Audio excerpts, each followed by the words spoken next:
Whew. What? I don't know how, but you've managed to make the microphone sound really bad. I don't know why. I don't want to restart my phone again. It takes like 3 minutes to reboot. What kind of fucking phone is it? You are gonna pay It's a Moto G4. Okay. Okay. Let me put an arrow in his head. Gotcha. You. What do you want now? Am I understandable? Debatably. Yeah. Yeah, I think so. Okay. Okay. Let's go for it anyway, huh? I mean, if it turns into cancer, I guess we can try and do later. I can buy a microphone, I suppose. Sure. Are there other units Okay. to bother? So, Building completed. alright. Right between Can I ask the a eyes. big favor? Yes. I want to try my shared document idea, where two debate participants Yeah, I understand what you're outline saying. their arguments. You are Yeah. gonna pay So, me for this, can I right? send you a link in Roger Discord that. and ask that you open it on stream so that they can see the page, Let me put an but arrow not in the his head. URL, since the URL allows them to modify the Takes my document? arrows. Oof. Gotcha. My bow Attention. is ready. Building I won't be able to. Oh, I'm playing a game right now. No, that's okay. I won't be able to show them any part of the document. Then is that okay, or do you think that's an important part? I would like them to What's up? see the Any document, infected but around? if you disagree, then that's fine too. Oh, I could just like drag this whole thing up like that. It looks fucking horrible, but shoot it. We can do it for now. Shoot me the link. Also, I don't know if the microphone is, if this will work, but we'll try it. You again. Roger that. I can try to talk quieter. A new task. No, it's not. It's just like the voice is like super like blown out. You again.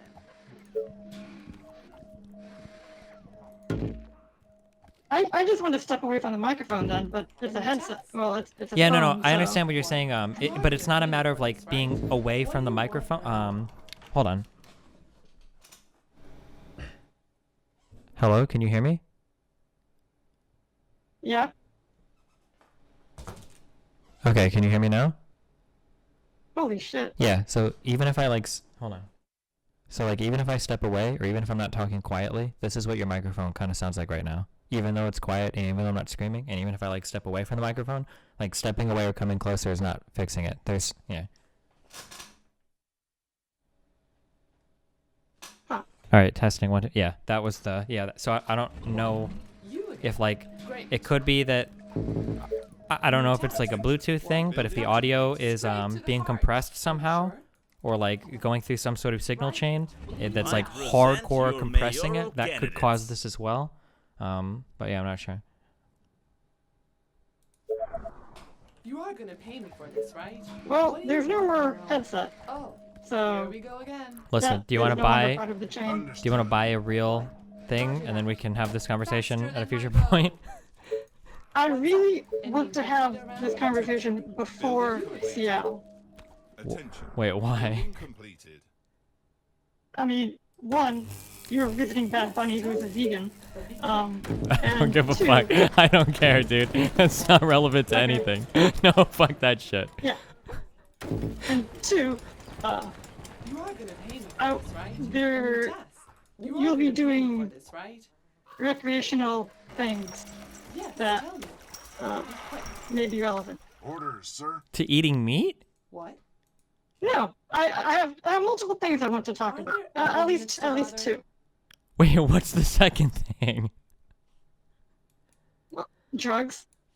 What? Oh, You are gonna what pay about me it? for this, right? You again.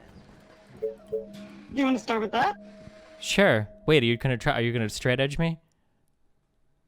No. Oh. Drugs, you can do whatever the hell you want. It's your own body. Drugs can be argued as a victimless crime, but buying drugs is not. Oh, I don't do that shit, dude. I'm not retarded. Fuck that. What's up? No, well, Any here's the thing. infected around? In What? taking drugs, you necessarily have to buy them. I don't. What? If you get them, I mean, you get it by proxy, no? Yeah, from somebody else, right? Building completed. What do you want now? I'm personally Are not you going to be. deferring responsibility? Yeah, that's a shifted responsibility thing. Hell yeah. Units under attack.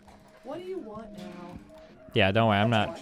Building You complete. think I'm gonna run into an undercover or some shit? I don't buy anything myself. Hell no, dude. Oh, That's some okay. spooky So ass shit, man. let me change the topic slightly, or Yeah. Okay. rephrase my argument.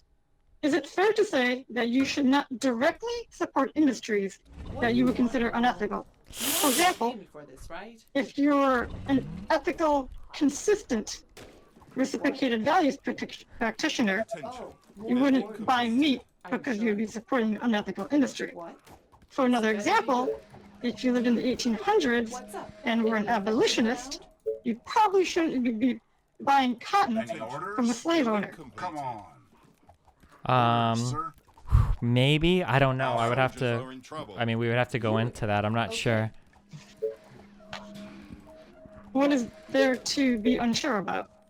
I guess it depends on the specific product. One level of removal. What? Yeah, the level of removal is really hard. So let's say, for instance, let's say that you believe that you were let's say you're a staunch socialist, or you believe like hardcore that most forms, and when I say most, I mean like 95% plus of labor is actual theft. That a capitalist, somebody that owns capital, that uses that capital to sell labor or whatever, is actually stealing labor from their laborers, and that's an unethical thing, right? I think that if you believe that, I think that you can maintain that position, but to actually say that I'm not going to consume anything produced by capitalism, that would be like, would you agree that that would be like an unreasonable burden or an impossible way to live your life? Or I agree it's a difficult burden, but Uh-huh. if you believe truly, then you should act upon your beliefs. so what would you do? Not consume as much as possible. I mean, clearly we live in the real world, and you have to be a member of society, but you can try and minimize what you do. Sure. So the person would still consume under capitalism, they just wouldn't, they would just try to minimize that I'm not saying consumption? he can bend the laws of economics or physics or reality. He is constrained in what he can do, but you still have to like do as much as you can within, reason. Sure. The reasonable. level of removal, I don't know like what the philosophical argument is or how you would change this, but that's something that personally I don't know what the correct answer is. Another way that I've thought about this in the past is, let's say there's a business, and let's say that business directly enslaves black people for their labor. Would you buy from this business? I think you could argue like in that case it's pretty directly unethical. What if they have a CEO that personally owns slaves? If you buy from that business, is that unethical because he makes money of it? Like, I don't know. At that point, it gets kind of weird. What if the CEO donates to organizations that support slavery, but he doesn't directly own it? Like, I don't know, like, what the level of I am removal. not going that far. Sure. I'm going one level of removal where you are directly supporting an organization that entirely, not one member, but that is an entirely unethical one. And that organization is the purchasing of psychedelics? No, that organization would be the drug cartels of Mexico. Is that even where psychedelics come from? Okay, so to be clear, I don't know what percentage of drugs come from Mexico. I do know that 100 or 1.5 million pounds of marijuana come from Mexico in 2015. What if and I steal the Mexico- drugs from somebody? All I'm saying is that if you want to do drugs, you should make sure that they're sourced responsibly. That is all. Yeah, I guess I've never thought of that before. Would you? Do you agree with that idea? I don't know. No, well, I don't disagree. I'm just, levels of removal is very hard. I haven't explored that topic personally a lot. It's a really hard thing for me. I thought about this. The most I've thought about this was actually in relation to there are two things. The Chick-fil-A CEO, that was kind of what I was getting at, although that's not slavery. It's like a gay rights thing. So the Chick-fil-A CEO is an interesting one for me because I'm obviously completely pro gay rights and whatnot. And I mean that actually, not like a conservative means it. So I'm very pro gay rights. but not supporting Chick-fil-A seems strange because the CEO himself donates to non-gay rights things. So I'm not. The CEO is one person. uh-huh. The drug cartels are the entire industry. Well, but And but if you that buy drugs from Mexico, you're sure. So literally well, giving money to the cartels. sure, but the drug industry isn't entirely corrupt and fucked, right? Now, I agree. every- Which is why you need to make sure your drugs are responsibly sourced. well, sure, but then you have to go like levels of removal again, right? Like there's a chance that you could buy shrooms from a guy that's super cool and he doesn't hurt or do anything bad, and he might get them from a larger dude and he's super cool. He doesn't do anything fucked up or bad, but maybe his supplier is like literally like a cartel person or something. I don't know if like I don't even know if psychedelics work this way, but say for like marijuana, like that could be the case, right? So like how many levels up, isn't it kind of a similar question? Like how many levels up of removal do you get before you become responsible for supporting some unethical act?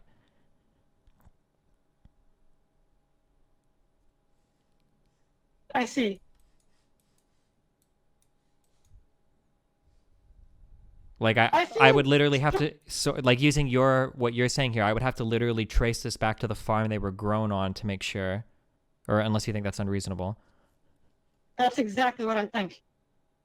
Yeah, You should make sure that your weed is coming from Colorado and not Juarez. that's some expensive shit though, dude. But I know what you mean.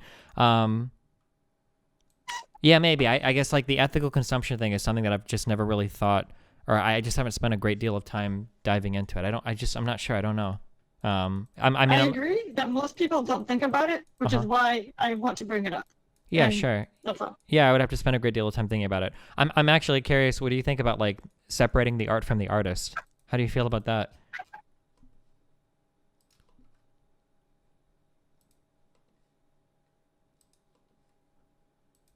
I think if the artist is dead, then it doesn't matter.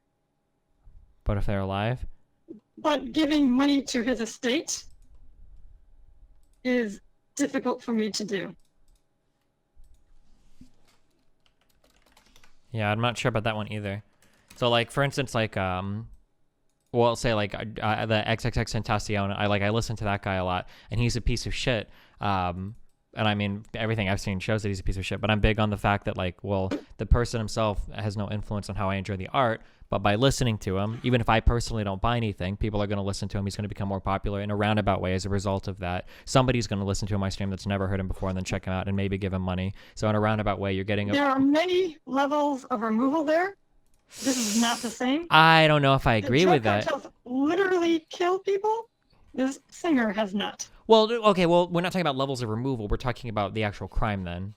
But like in terms of like, if true. I listen to a guy like that on stream, in some way, there's going to be like a direct financial benefit for that guy for that. Like that's just a fact. And the guy himself is like a pretty big piece of, now he's not murdering people from what I'm aware of. But like he's a pretty bad person, or like a Chris Brown or an R. Kelly or whatever. Okay. But I do think that the levels of removal are much larger when you listen to music. You really think so? I don't know if I agree with that. Like if I How much buy, money or sorry, have you given to Extacion? me personally, nothing. But I have Exactly. but I have a public platform. So every time I play a song of his, some person that's never heard of him before will invariably check it out, and some percentage of them either will end up giving him money or will, contribute more to hits on a site that'll give him ad revenue or something. Like somebody's probably, like I guarantee you, I would put money on it that someone in my chat has given money to XXXTentacion on Spotify or some shit because he heard him on my stream. This is a little bit different because I'm a public figure, I guess. So it's a little different between that and just like a personal figure, or a private person, right?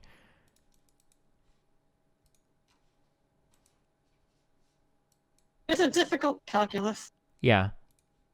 And I'm not like disagreeing with your point at all or agreeing with it. It's just something that every time I try to think, it's a hard topic to wade through because I don't know if I can draw like any absolute lines of like where does the level of responsibility start or stop. And if I can't draw an absolute line, everything feels arbitrary. And then I feel like, well, I'll just draw the line that's most convenient for me, So I'm not sure. I think if the intermediaries are drug dealers who basically live off of the blood of Mexicans, No. Yeah, I guess it's just. Yeah, I just don't know where the level of responsibility ends. Yeah, I don't know. Like, so for instance, like the guy, like I smoked a couple times with my buddy Chris. He sold weed to people, and then he got his weed from another dude. And neither him nor the other dude were ever involved in any like crime shit besides selling drugs. That's all they did. I'm positive of that. I know that for both of them. I don't know about the guy above him though. And I mean, ultimately, they may have somehow, in some size, shape, or form, came from Mexico at some point. I don't know that. Yeah, I don't know. It just seems like a really hard, like every piece of clothing that you'd buy is like invariably made by like some sweatshop kid in China or something, unless you like source it from like a made in America factory or something, right? I don't mind sweatshops. I don't think you do either. Yeah, that's true. I'm not sure about the cartel stuff though either though. That's a hard one as well. I don't know.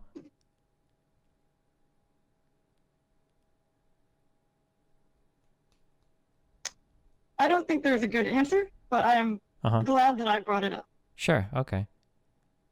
The cartel one is hard because it's one of those like so like this is an interesting question I posed to stream. You know that one guy that calls the Indian dudes that do the scamming?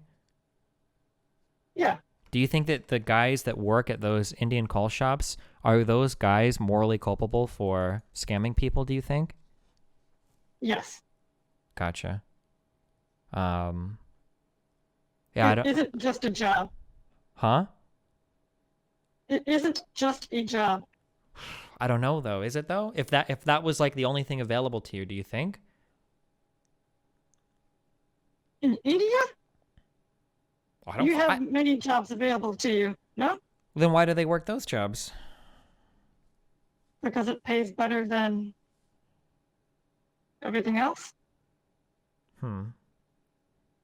And so you're sacrificing money for a morality, which is not a good trade. Maybe, yeah. I guess I would have to find out if that's actually true or not. I don't know what the comparable wages or everything are, or if that's like reasonable to tell somebody that works in one of those call centers to just get a different job. I don't know. I mean, if your only job is to be a plantation whipmaster, would you take that job? Well, it's a complicated question. If the only option for me was to be a plantation slave owner and it was just me, I probably wouldn't. Or at least I would like to think I wouldn't. I mean, I've turned down money in streaming for things that I consider unethical, although I make a lot of money streaming, so I don't know if that's the same thing. However, if I had a family, I don't know where my responsibility would lie. Let's assume that I have a wife and I have a child, and they're both relying on me for income, and neither of them work. I don't know if my responsibility to them is greater than my responsibility to any personal, moral, or I would have to weigh like what's more important to me, is maintaining that ethical consistency or providing for my family. I don't know.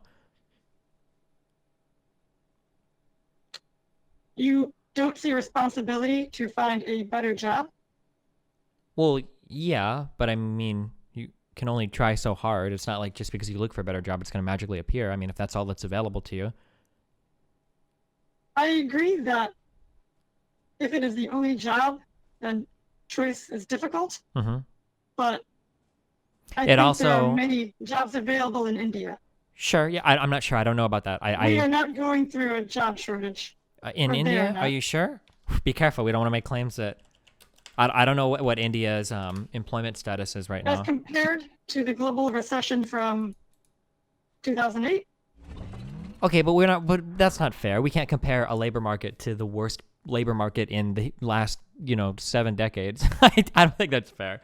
I just Googling real quick. It looks like India's unemployment right now is 7%, which sounds higher to me than what it should be.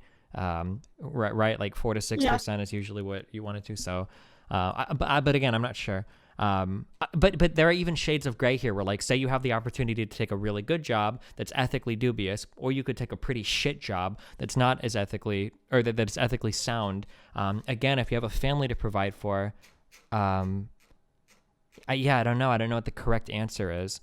If your kid ends up going to a shitty school and ends up with worse outcomes in life, and you explain to your kid, well, I'm sorry, but this is just how it had to happen. Like, I couldn't take an ethically dubious This is a great thought experiment. Uh-huh. You need a job. you do not need to do drugs. Oh, You yeah, do sure. not need to smoke pot. No, yeah, I Find understand that, better but pot. sure. I'm just saying that it's the same type of question. That if you give me a good answer to this question, then it probably solves the other conundrum as well, right? It would solve it. Yeah. But another solution for pot is to find a local source. Yeah, sure, probably. I mean, I don't plan on smoking weed, but And other drugs too. sure. I don't even know where they come from. I'll find out, though. I will do my best to find out, okay? I love you, Destiny. Make sure our shit is ethically sourced. There you go. I told my connect. All right. Okay. Do you want to move on to the main topic? Not really. Yeah. Go for it, dude. Okay. Solve my nihilism, all right? Do it. Fix all of philosophy. I'm ready a for it. nihilist. Oh. Okay. I am an existential nihilist, and I think you are too. I don't even know. Every time I call myself something, somebody emails me and tells me why I'm not, so I try not to label myself. Okay. Can you open my link? And don't forget to hide the URL. Yeah, all right, hold on.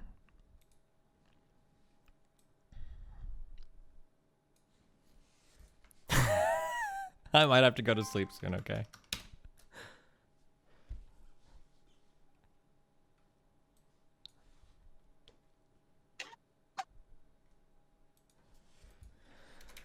Can I change my font color?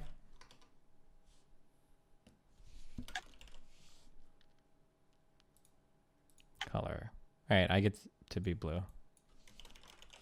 Wait.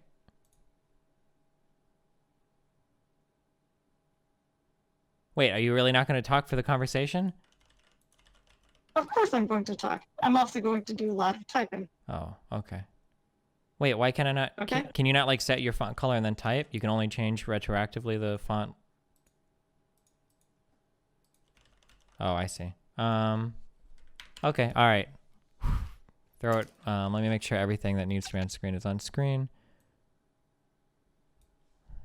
All right. Load it up.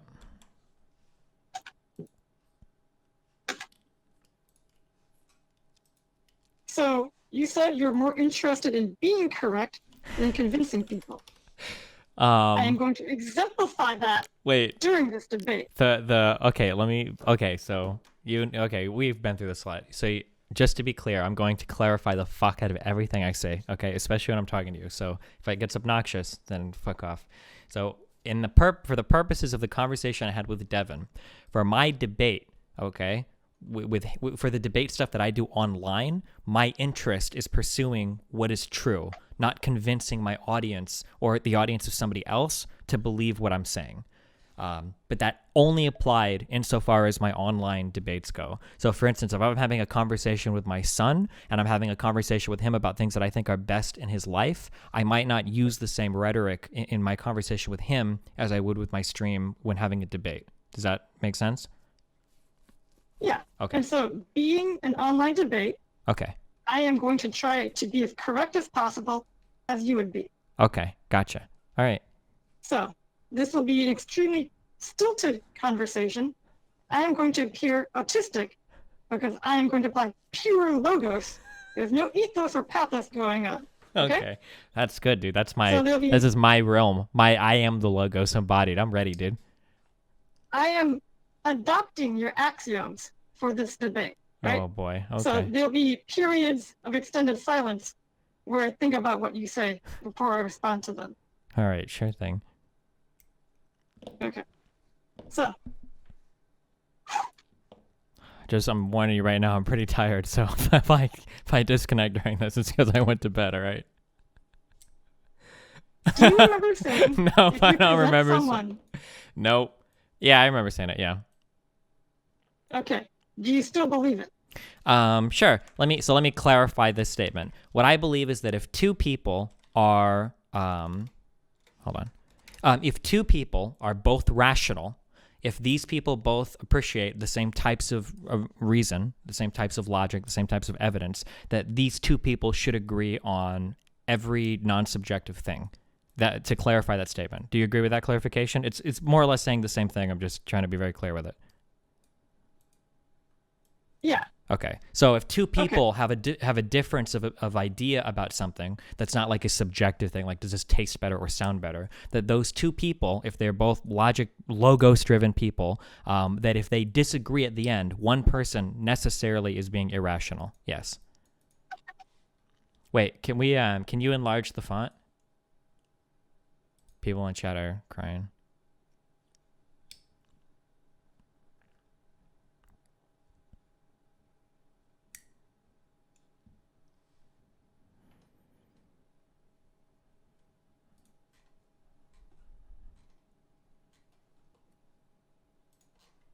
Perfect.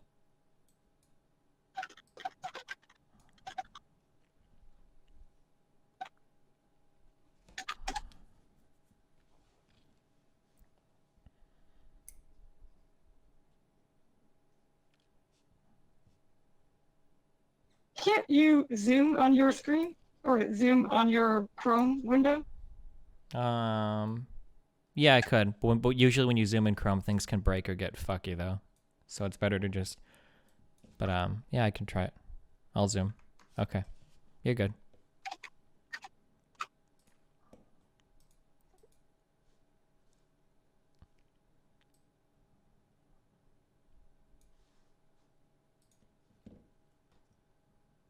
So, do you remember all the times you bashed people for their lack of consistency? For example, the centrist skeptics for not consistently applying criticism to both sides, or people who got upset over receipts of the lion.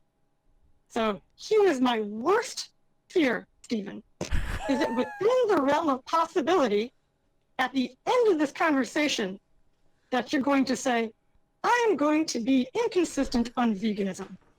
Okay, don't answer that yet, because I need to load the deck. Okay. I hate animals, man. I just want, you got a lot of work to do, because goddamn do I fucking hate animals. All right, let's go. Okay. I want to know if you're going to be like Ben Carson or Ben Shapiro, who are intelligent, but inconsistently apply their intelligence. Like not attacking anti-vaxxers on the campaign trail, or poorly interpreting Islamic data. I want to know if you're going to be like Dave Rubin, who inconsistently interviews his guests. Okay, can we move on? Let's go. I'm not gonna be like any of these people. Okay. Go. Let's go. Whew, that sleep is setting in.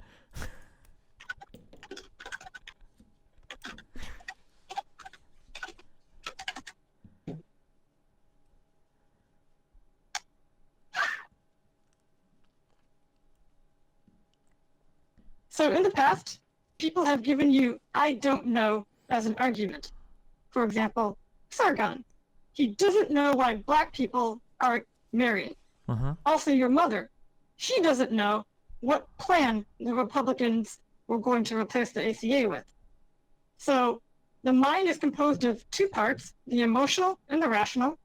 I believe that the phrase, I don't know, is the rational part of the mind saying, I don't have a logical argument. And the emotional part of your mind saying, I feel this way. I feel this way. Logic cannot convince me otherwise. What do you think about that? Sure. I would use the phrase moral dumbfounding to explain this. Sure. You can't give an explanation why, but something intuitively feels very much like it's either right or wrong. Yeah.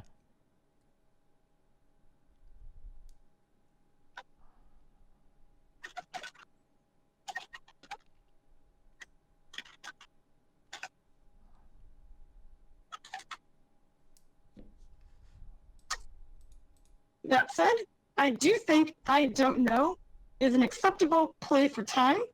It is hard to think on the spot. However, after some period of time, you have to confront your lack of knowing. So how much time would you give your mom or Sargon to answer their questions? Whew. All right. Let me step into the no spin zone. So when somebody says that they don't know, I believe that that phrase is different. There's worlds apart of differences between I don't know, depending on who's saying it and in what context. So my problem with somebody like Sargon saying they don't, okay, so let's say that I'm arguing with somebody about minimum wage, and I say, they say like, well, minimum wage is really bad, and I go, well, why? And they go, well, look at all the econ theory, and then I say, okay, well, all of the empirical data, here's a couple meta-analyses show that minimum wage is actually totally fine. It doesn't have all the negative impacts your theory says it would, and they go, oh, okay, well, I didn't know that, or I don't know, let's move on. In that case, that I don't know is very different than, say, a Sargon saying black and white people are different. Well, different how? Their cultures are different. How are their cultures different? Well, black people don't get married and white people do. Why don't black people get married? Why do white people get married? Well, I don't know. Because I think that in some cases, your argument is all pointing towards a certain thing and you're just like, you don't want to say it or something. And you're using that I don't know as some kind of dog whistle. And then in another case, you might genuinely not know. I only bring this up because I believe that the I don't know that Sargon uttered in that conversation is quite a bit different than the I don't know that somebody might utter for lack of information. So, yeah. So, do you want to write that down? Or? Yeah. So sorry. Okay. Let's be intellectually charitable. Okay. And presume that when someone says they don't know, they genuinely don't know. Okay. How much time should you give them to think it over? Because I am going to apply this deadline to you. Well, like my plane leaves in "I about don't know." 26 hours, so I'm going to say about 26 and a half hours is how long it would take. It really depends on the question. I mean, so I would give you an entire week. Oh, thanks. I mean, it really depends on the question. If it's going to be something, if it's a fact-based thing that we can Google Scholar really quick, then I guess 30 seconds. If it's a deeply philosophical question, I don't know. I'm really, I guess I'm leaving wiggle room for myself is what it sounds like, but I don't know. I don't think I can give you an honest answer to that. It really depends on the question. I think that's fair, right? Is 1 month sufficient? Probably. Sure. I'll let you know depending on your question, okay? Give me a sample question. I'll tell you how long, okay? We will get there. We haven't even approached the hard questions yet. Okay. Okay. So, it should only take one logical hole to make an argument invalid, aka wrong. Do you agree? Yes. Okay, I'm going to give a caveat here. That is true. Well, yeah. The caveat I would give is, while that may be true, it doesn't make an alternative correct, but I assume that you would understand that or know that, so we don't have to spell that out, but sure, yeah. Yeah. Okay. So if an argument is wrong, you should not make it.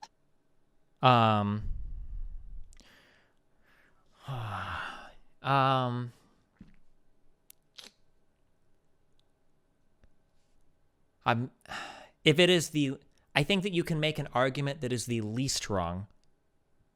Is that a fair statement, or do I need to go more into that? Or I can give an example if I need to. Okay. Sure. I'm curious. Okay, so the thing that I'm thinking of is, and I don't know if this guy's truth claims were correct. When I spoke to the guy that was trying to convince me of the existence of God, he was telling me that the initial starting state of the universe, it is inconceivably improbable that our universe would have ever come to form matter, whatever, that things would have flown apart or something. I don't remember the exact answer or the exact thing he was saying, but it's something like this. And even if I conceded that point, even if I do concede that point, so I guess that makes my theory of atheism and the universe and the existence of everything thereof wrong, but I consider that to be far less wrong than the existence of a higher power that somehow explains all of that. So that would be an area where I'm still comfortable making the arguments for atheism, even though if I concede that to him, even though I guess I'm pointing out one logical hole and that it's incredibly improbable that our universe even exists, but I consider that argument to be far less wrong than any argument that a theist would give. So that would be like an example of something like that. I don't know if that'll apply to our conversation, though. I'm just trying to be careful that I don't feel like I'm playing hangman, okay? Did you change that to ye? No, fuck. I signed out. I accidentally switched my scene and it moved the screen down, so you might have to make another one. But I didn't say anything. He might be gone, though. There's only 2 people here still. Or you can Okay. make another one and copy paste it if you want. I don't know. It's up to you. Well, I will trust. Okay, we'll trust. Okay. So, at the core of your system is enlightened self-interest, from which stems reciprocated values, and from there we can derive the right to life. Yes? Hold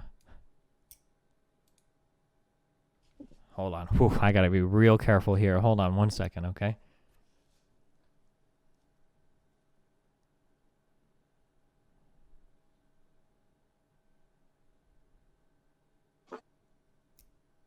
I'm okay with the first two.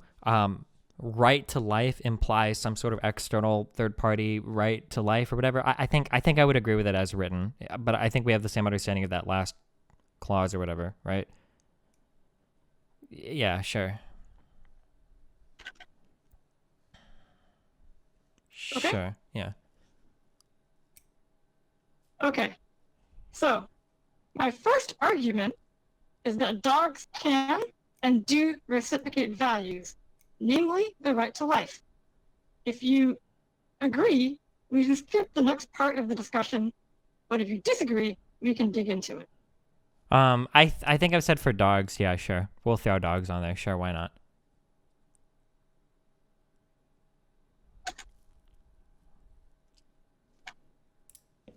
Okay. How about pigs? No, fuck them. Pigs will never do shit for me, okay? Fuck pigs. All the pigs in the world will never benefit me any how, size, shape, or form. Fuck them. Did you read that email I sent you? I got that email a long time ago, dude. I did read it, but Okay. it's sitting at the bottom. I didn't delete it. It's sitting. It's literally like the oldest one I have that I hadn't responded to yet. Oh, wait, it's not. Oh, I think that's because you updated it because you emailed me. Can you open this on stream? Can I call them syllogism? Your arguments or whatever? No, the link I sent you Oh. just now on the chat. Yeah. If there's an omen here, I'm banning you from everything. I'm just giving you a warning. I do not mean that way. Okay.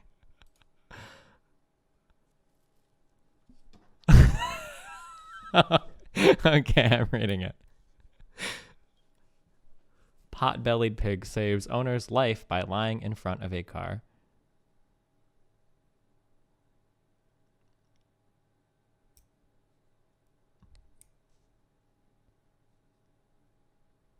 Okay, what about it? Does this not demonstrate a social contract or at least a reciprocated value? I don't In the know. I would same have to way think about it that dogs hardcore. do.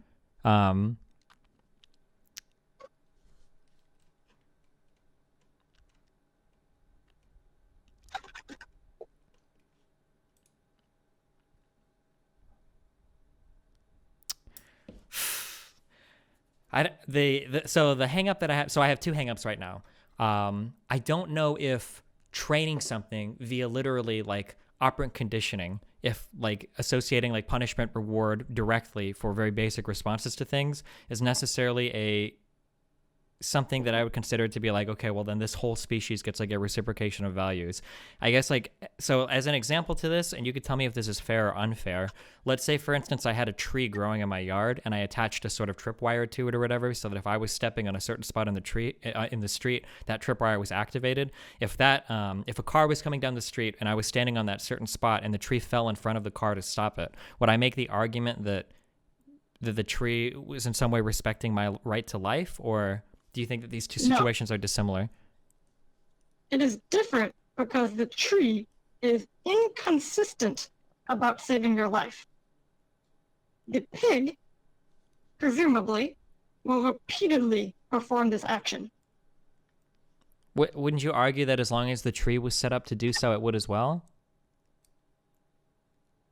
I think you can argue that the tree requires the aid of another agent, and that agent is moral. Sure. So we're getting super nihilist here, and this is one of the reasons why these vegan things are really hard. You can tell me if it's getting too dumb. But like, doesn't the pig require a moral agent to be teaching it as well? That if it hadn't been conditioned to, appreciate or enjoy the life of that person or whatever, that it would never. Yes. Training is an important detail, but this is your first detail. I want to let you finish and give your second detail before I attack them both. What was your second detail? Wait, didn't I just name both of them? What was the second one? Wait, I don't remember. Wait, my problem was that the pig, I was talking about like that we kind of go down like the nihilist memes, that the pig is just being trained to do an action. A moral agent is required external to the pig. The pig itself can never truly make a decision consciously on any of these moral decisions or whatever. Same with the tree attached to a tripwire or whatever. Okay, can I just summarize that under pigs require training? No. If you can type. You can elaborate. I don't want to type. Right, because the next thing is this, right? I see. Of course. Yeah, so no. Hold on, I need to think about it for a little bit, okay?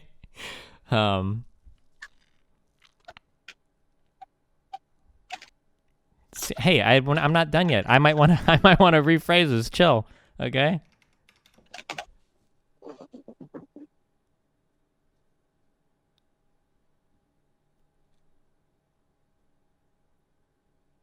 Yeah, nah, never mind. You know what? Fuck it. I'll grant it to you. Go for it.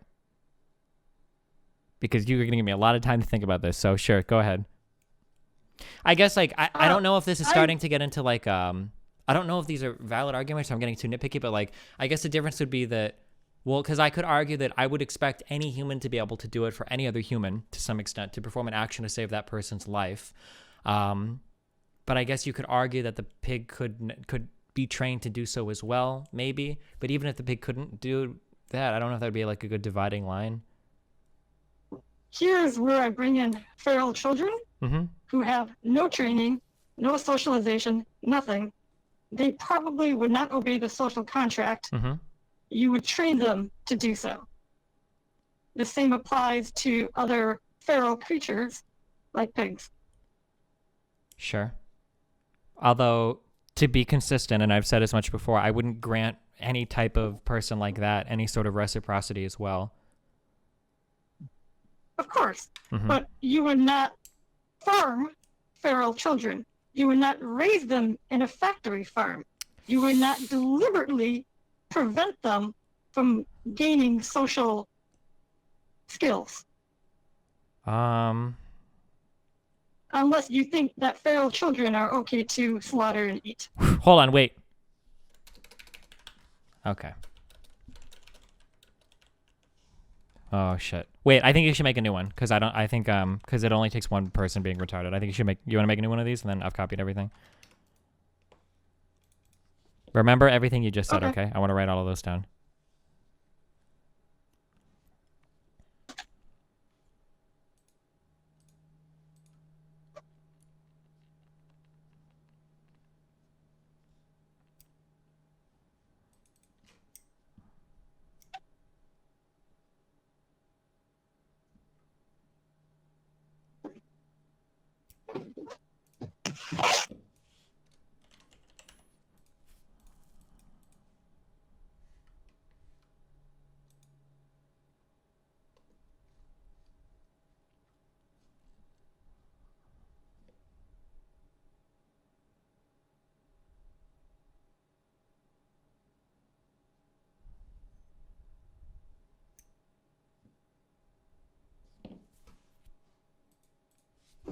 Did you get everything copied or no?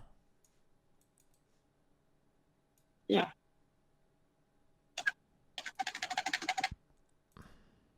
Oh wait, I'm here. Yeah. Okay. Cool.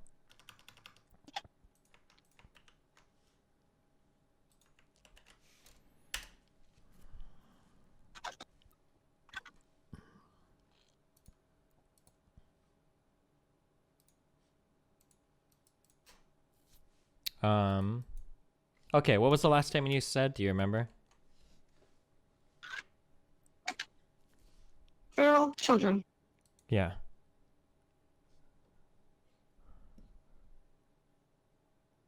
It was something like you would not farm feral children.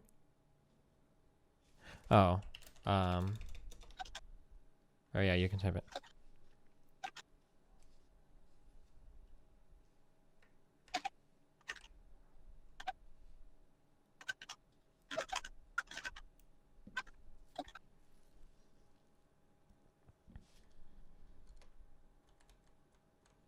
Okay, there are a couple questions that I want to ask about this statement, okay?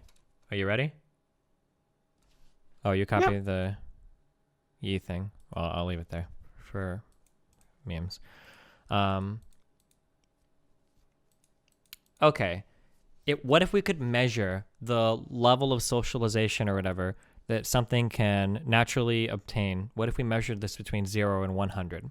Let's say that in order for my social contract shit to kick in, it needs to be at 50. What if an animal can only reach 40 naturally, but with training can reach 55? Something to pass that threshold, right?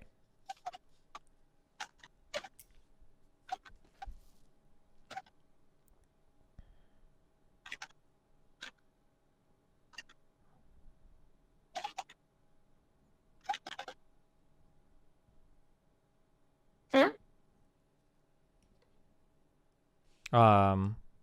Would you argue then that killing an animal in the wilderness denies them the socialization necessary to be considered a worthy moral reciprocant?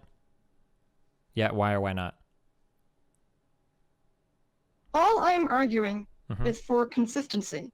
If you are okay with killing children in the wilderness instead of training them, then that would be consistent in your system. I'm asking about your values, not mine. Sure. If So you talk about my values, that is a separate conversation. Sure. So I guess I'm sorry. So let me elaborate more than on my example. Is that I would consider that humans naturally pass that 50 threshold or whatever, that any group of people, raised in any type of group of people will sufficiently acquire said moral systems that will allow them not to murder or to reciprocate values with other people. That I think that they do that naturally. That to make that not possible for a human requires a super negative environment, like either raised like literally in the wilderness on their own or put through some extreme stress or whatever, that they naturally will pass that threshold as people.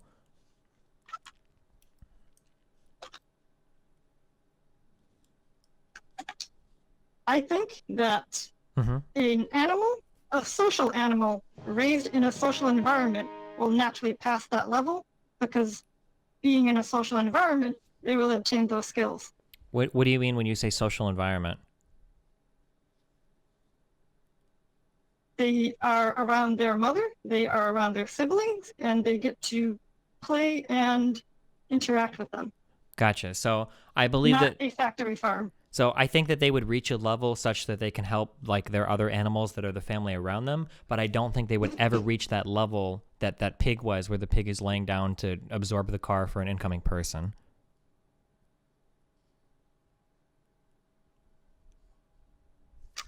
So you are saying that in order to have extra species cooperation, there needs to be extra species training.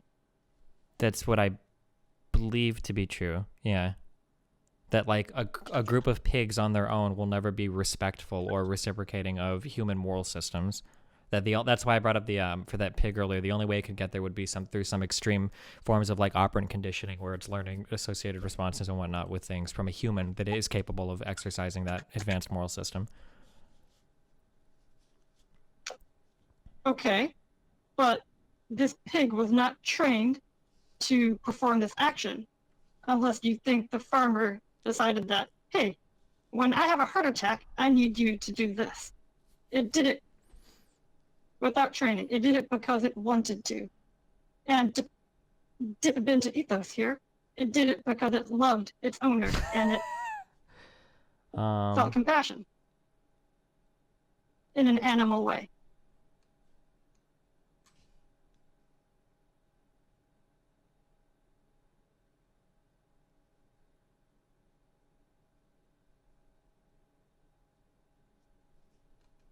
So you think that the pig with no training of any type, the pig went outside, laid in the road, and then brought somebody to the bedroom to help a person that had a heart attack? Do you think it was trained to do that? I mean, I would assume that it had some sort of training, yeah, that it drew from. Maybe not for that exact scenario, but I mean, this sounds like it must have been a trained animal to some, like maybe the person is old. If they fall down, the pig is trained to like help it stand or something, help the person stand. I'm reading the article and I'm not sure. Do you think there are dogs who can help their owner stand back up? Probably, yeah. Okay, I don't think so. Wait, what do you mean by stand back up? Or I'm sorry, what do you mean by that? You gave the example of the pig was being trained to help the owner stand back up, sort of like a rescue animal. Or I'm sorry, let I me, think I'm sorry, I don't mean like literally like pick the person up, but I mean like maybe like come to you when you call for somebody, or like maybe fetch something, like can you get me my cane, or if you fall over, you call for help, the pig comes over or whatever. I don't know, something like that, that it has some sort of relationship with a person where it can respond to basic commands. Similar to like a service dog, something like that. Oh, okay. But so being trained to come when you're called and running out onto the road in order to get attention to save your owner are two very different things. The pig was not trained to run into the road. Yeah, maybe. I don't know. Well, I guess what I'm saying is that like if you teach an animal like a sufficient number of things, that when presented with a new scenario, the animal can, to some extent, I don't want to say improvise, but can call on those things to do pretty surprising things. Fuck, I know there were examples of dolphins that did this when they were training dolphins with tricks, but I would have to go through and find like specific sources. So we can leave this as neutral or whatever for this particular point I'm making, but I'm pretty sure that like if you train an animal to do, like if you were to train a dog to do 50 tricks, it could learn one more much easier than a dog that could learn no tricks. That animals are capable of drawing from things they know to perform other actions. So I guess like to bring it back to this, my argument would be that like a trained pig, or a pig that's been in a house that's been working with humans and responds to basic commands, that pig has a much higher chance of having the cognizance to go out to the road and wait for a car to come by than if it was literally just like a random pig from the farm that happened to wander inside and see the owner having a heart attack. I completely agree, and I think you're changing the argument slightly. Again, I am going to substitute this with feral children. There's a feral child in the wilderness. They were not saved. The heart attack victim, but a trained human would. Would you deliberately prevent all members of the human species from obtaining these social skills like you currently are kind of doing to factory farmed pigs? Yeah, so my difference here is that I don't think that pigs raised in a healthy environment where they have the pig mom and the pig brother and the pig brother and the pig sister, I don't think that those pigs that are raised in an otherwise healthy environment would have the wherewithal to enter a house, see a person, a human that they've never interacted with before, and then go outside and, figure that they need help or something.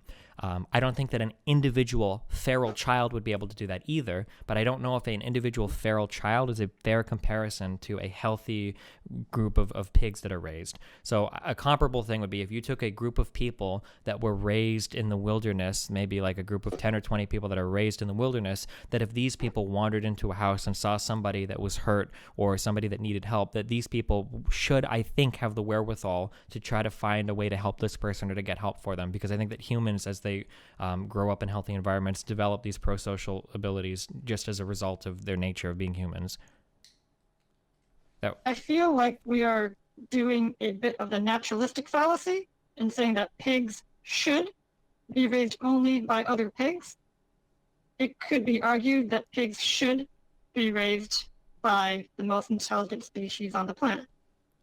I feel like that's a kind of a harder argument for you to make. What would the compulsion be for that less intelligent creatures? Or sorry, go ahead. If we are unable to provide that social structure, then we should not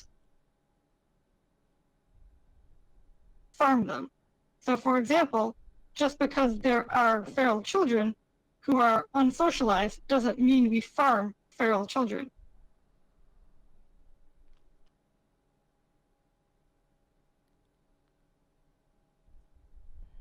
Sure. I feel like we're retreading back into the ground that we were already in, though. Well, okay, wait. So let's focus on what you just said there. So you think that animals that exist, that humans have an obligation to help all animals be social with other humans, or? No, that was going a bit too far. Okay. I'm saying that if an animal has the potential to help humans or to be part of the social contract, for poorly defined, then it is not right to keep them in that position. And if it is necessary to keep them in that position, you shouldn't remove all moral consideration from them, because you would not do the same for feral children. So for example, imagine we have millions of feral children. Women are just spitting these out. Would it be morally permissible to start collecting them and eating them? It is not possible to train them all, but it is possible to put them in a kennel and have them live out their lives. I guess my I'm trying to think of this one. Because the problem that I go back to my head is that I believe that any human being raised in any sort of human environment that isn't like fucked, like it's not like locked in the basement or some shit, will necessarily grow into I hate using the word social contract, but like a moral reciprocating being, that any human raised in a healthy human environment can necessarily do this. It seems like you agree that pigs don't do that. Only if they're raised with the help of humans are they able to do that, right? Do we agree on that, or am I unfairly stating your point there? I do think pigs require training to cooperate on a human level. Okay. I feel like there is a difference of weight there, that any group of humans should necessarily be able to develop these reciprocity skills, but any group of pigs won't, unless an extra species intervention happens. And so is that gap enough to deny them all moral consideration?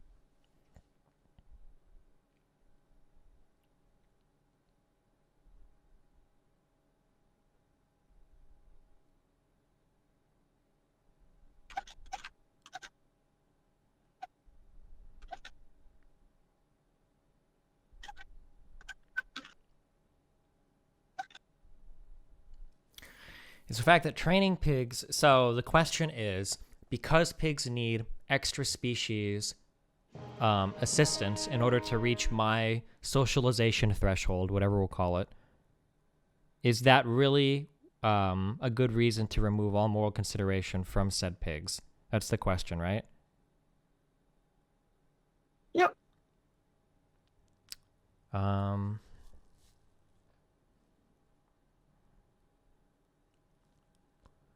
So if I go back to my axiomatic foundations for my moral system, I'm essentially asking, what can you do for me?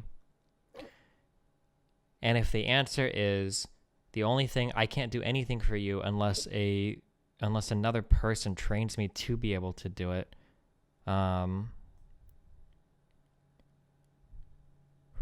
You would want that training. well, I'm not sure. In a vacuum, yes, right? But training and resources and all of that shit are limited. I don't know if I would want a person running around training pigs to follow the social contract. There are a lot of pigs. I think a lot of them should die.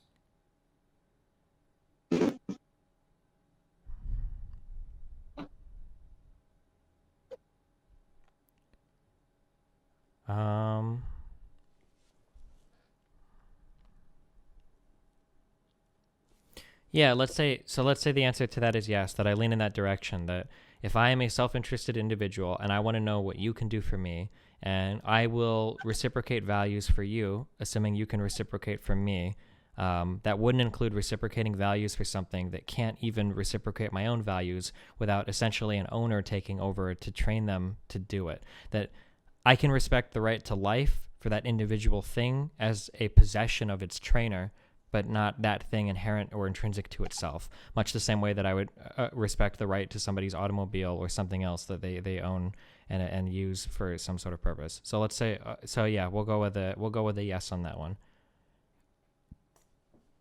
I'm not sure what you're saying yes to, because my question is whether a self-interested individual would want training to get to 50. Wait, you're asking if a self-interested individual would want training. Oh, so you're asking if the pig would want it? Or, No, a self-interested individual like yourself. Well, whoa, I'm not a pig. Wait, are you asking if the pig would want it or if I would want it? Is there a difference? Hell yeah. Because I believe that I think that humans naturally reach a level of socialization that I would consider to be worthy of reciprocating values to, because I think that they can do that with me as well. Whereas with pigs, I think we agreed. And if I ever say we agreed on something we don't, you can correct me, but I think we agree with it with pigs. It would require an extra species involvement for that to happen. I disagree that humans, in that case, provide extra species cooperation, because as history shows, we are quite cruel to non-members, even members of our species. Sure, but be careful on that one from my system, because I wouldn't extend values to those people either. Okay. So we have humans that are only interested in other humans and require socialization in order to extend a contract to non-humans. Require socialization. Wait, can you repeat that? What do you mean? You're saying humans naturally can extend the social contract to other beings, to other non-humans. Yeah. And I disagree, because Okay. I think that we require thousands of years of evolution and social evolution to achieve that state. Well, sure, but evolution isn't training. Evolution is changing the actual fundamental thing that we are, right? Let me rephrase. Okay. Social evolution, as societies evolve, as culture evolves. So humans are not naturally this way. We became this way. And so I would say the same for pigs. So you think that at some point pigs could be kind of like bred into a pro-social, value reciprocating kind of animal in the future, or? Isn't that what we did with dogs? Yeah, we did. But I don't know if the predecessor to a dog was worthy of moral consideration.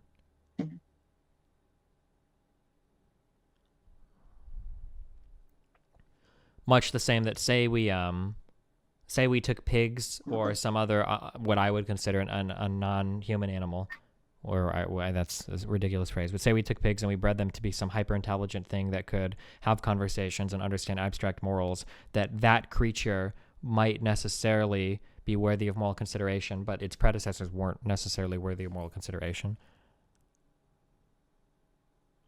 Okay, so I am going to try and tie this part of the argument up. Okay. You believe that animals who are naturally under the threshold should be denied moral consideration because they require help in order to exceed that threshold.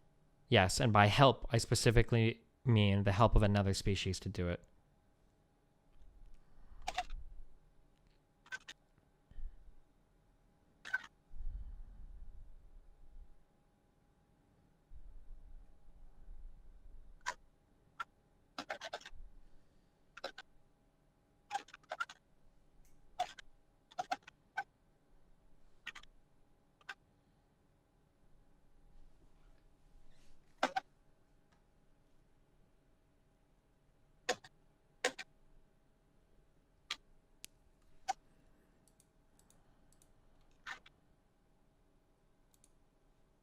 I want this to be better formatted, but I guess we can leave that for later. Yeah, it's okay.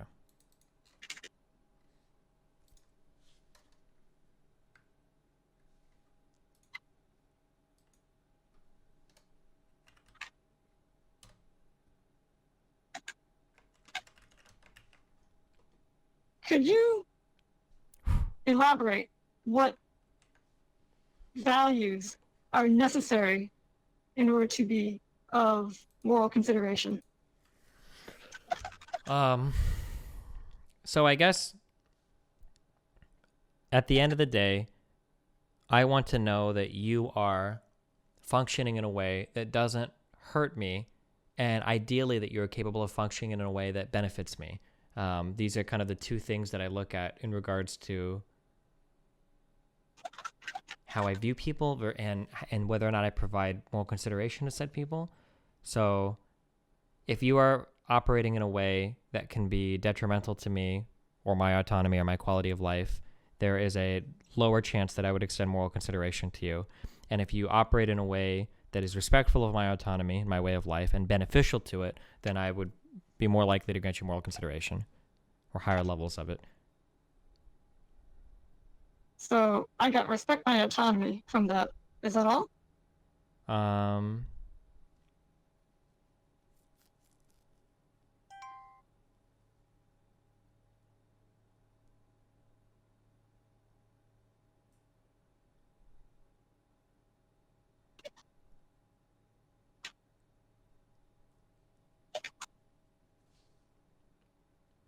trying to think if I need to add capability for harm in here.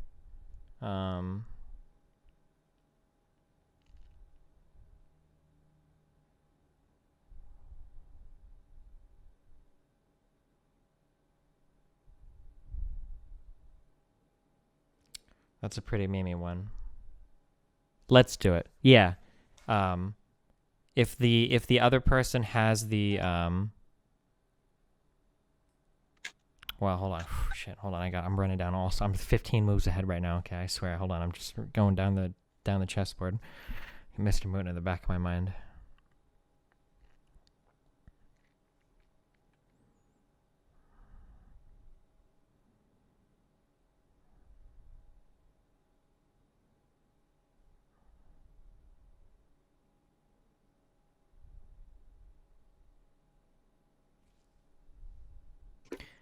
I guess that like a thing is that whatever I'm reciprocating whatever value system with, that if that reciprocation is broken, I think that thing having the ability to this sounds really dumb because I feel like because it's going to sound like I'm being circular. I think that thing has to have the ability to hurt me as well. That like it has to be it can't be like a parasitic relationship. So for instance, if something comes and lives off of me as a sort of like parasite or whatever, that if it only has everything to gain and nothing to lose or whatever, or if I only have everything to gain and nothing to lose, fuck, does this make sense? I feel like I'm talking around in memes. I have no idea what you're talking about. Yeah, me neither. I think that whatever I extend moral consideration to has to have the ability to hurt me if I don't. Otherwise, there's no incentive for me to do so.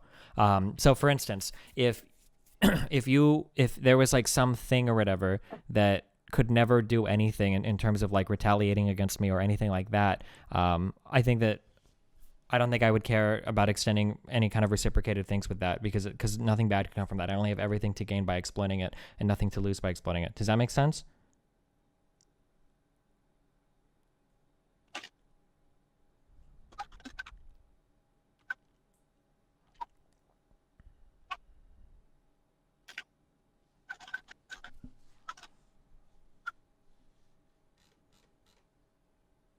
Is that charitable? Yeah. Maybe replace harm with punish, but yeah, Okay. sure. Yeah. There's some sort of, yeah. Okay. Yeah. Okay, so a creature must respect your autonomy and be able to punish you if the contract is broken Yeah. in order to be a member of your social contract. Is that it? Because I was I know. expecting things like right to life, property, etc. Well, that's all kind of But we rolled in can with go with this. autonomy, I think. That's what I would...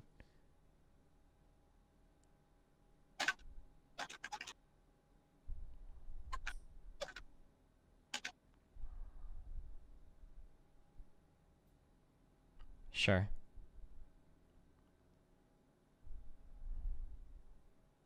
Okay. How are tigers not part of the social contract? Because tigers can't do shit. No, because tigers generally don't attack humans. They generally stay on their own territory. And if you start violating the tiger social contract, it will try and punish you. Yeah, but I think we can do it in Does the such a way... effectiveness of the punishment play a part? Yeah, I mean, to some extent, but I mean, I don't think that a tiger... I think that if a group of humans wanted to hunt a tiger or a group of tigers, I don't think the tigers could punish them in any meaningful way. Oh, so it's all about force now. It's all about Might is right a little bit, kind of, sure, yeah. That's Yeah, what that second thing kind of exactly. leads to, yeah. Exactly, which is why I think you should step back from it. Because African slaves did not have the capability to punish their slave owners, although they tried, and were generally ineffective in doing so until the white people of the North helped them. So I don't think this should stand. Sure, so I think there are two problems with the slavery thing. The first thing is that I'm not sure if slavery overall contributes to a better everything, like in terms of economy, in terms of functioning country. I don't know if slavery like improves everybody's position there. So I don't know if that would be the optimal thing from, I guess, like a production point of view. Firstly, We are not talking about optimizing society. We are talking about your moral system. Unless your moral system is about optimizing production, this is irrelevant. Gotcha. Okay. And then the second thing would be that I would have a fear for my life in the future of being enslaved if I didn't take a hard stance against any sort of enslavement of another person that would tie into the first one. Okay. So this is the veil of ignorance argument, right? Where you want to design society where... Yeah, if you lift the curtain, everybody is equally better off, or equal, or treated as well as possible. I guess to some extent, although I haven't grappled fully with that idea, so I don't know all of the implications of that, but yeah, I think I would say so, sure. Okay, so unfortunately, this is tautological because the veil of ignorance does not describe who the members of society are. Mm-hmm. So, for example, it is entirely reasonable for a white nationalist to say, I would never be born as a black person. Why would I extend rights to them? My argument would be that you should extend rights. Let me rephrase. You should extend reciprocated values to those who extend it back to you. And that is all. I guess the uncomfortable thing I would have there is saying that a black person is different than me and I could never be born as a black person. If somebody makes the argument that I can enslave you because of your race and your race makes you categorically different than me, then what's to keep somebody in the future from enslaving me due to my race and then claiming that I'm categorically different from them? Whereas, so I guess like the thing is, yeah, the alien argument at the edges here. Sure.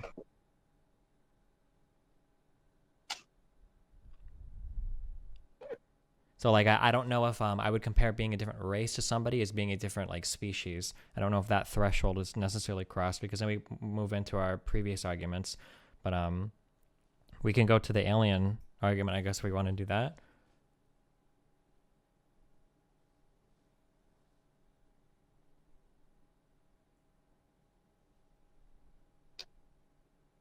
Let me try and see if I can understand your argument first before we move on. Yeah, sure. You think that the ability to punish a violation of the social contract from the non-aggressor is required? So, for example, let's think about a quadriplegic who cannot punish you for infractions. Is he now denied moral consideration? The two worries here is that, one, oftentimes people of this level of disability have other people that are responsible for them. So even if you don't extend him moral consideration, you have to treat them with the respect that you would of the property of another person. And two, I think I could argue that you should treat that person as a person because you have the ability yourself to become a quadriplegic in the future. Okay, so let's change it to a person with Down syndrome who is a ward of the state. They have been abandoned by their parents. Yeah. Is it proper, is it right to deny these people moral consideration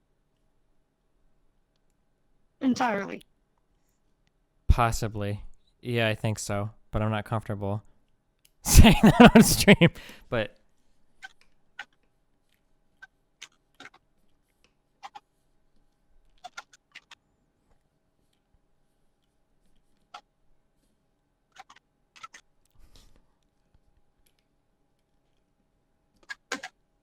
Have I stated that uncharitably enough?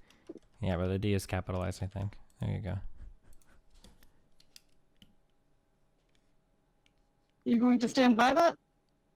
Sure. Yeah, let's do it. I will stand by it.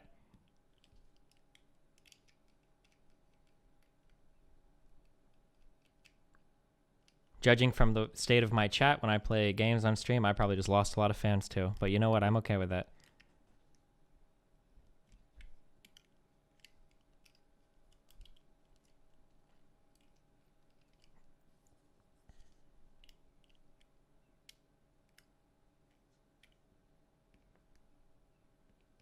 Could you elaborate again on why,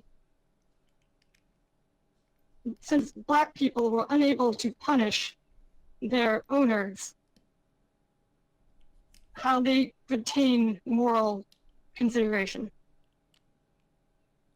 I guess the problem is that maybe this is a little bit too consequentialist, but if I've created a society where it is, so let's say that we live in a society and it is permissible for me to enslave a certain race of people to make my life better off, that at some foreseeable point in the future, somebody could say, okay, well, we've got great gains due to the enslavement of this group of people. Well, if we actually just enslave another group of people, society can be even better off. That if I was included in that additional group of peoples, I would have there's no real argument that I could use to say, well, hold on, this is immoral or unethical, because I will use the same argument to enslave the other group of people.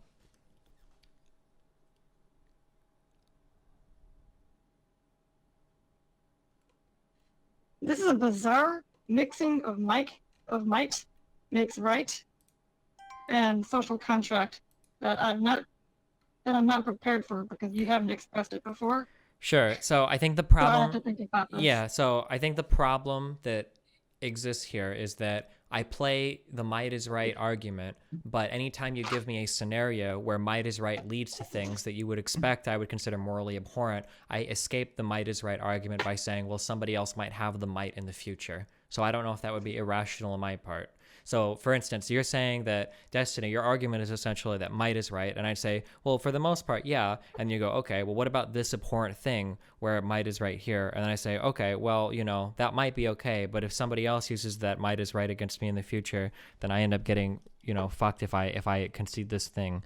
So, yeah, I think that's kind of what, that might be irrational on my part, or I might be cheating there. Because I'm trying to get all the pros of the might is right without the normal consequentialist cons of, okay, well, what about if you go and blow up this nation full of people or whatever?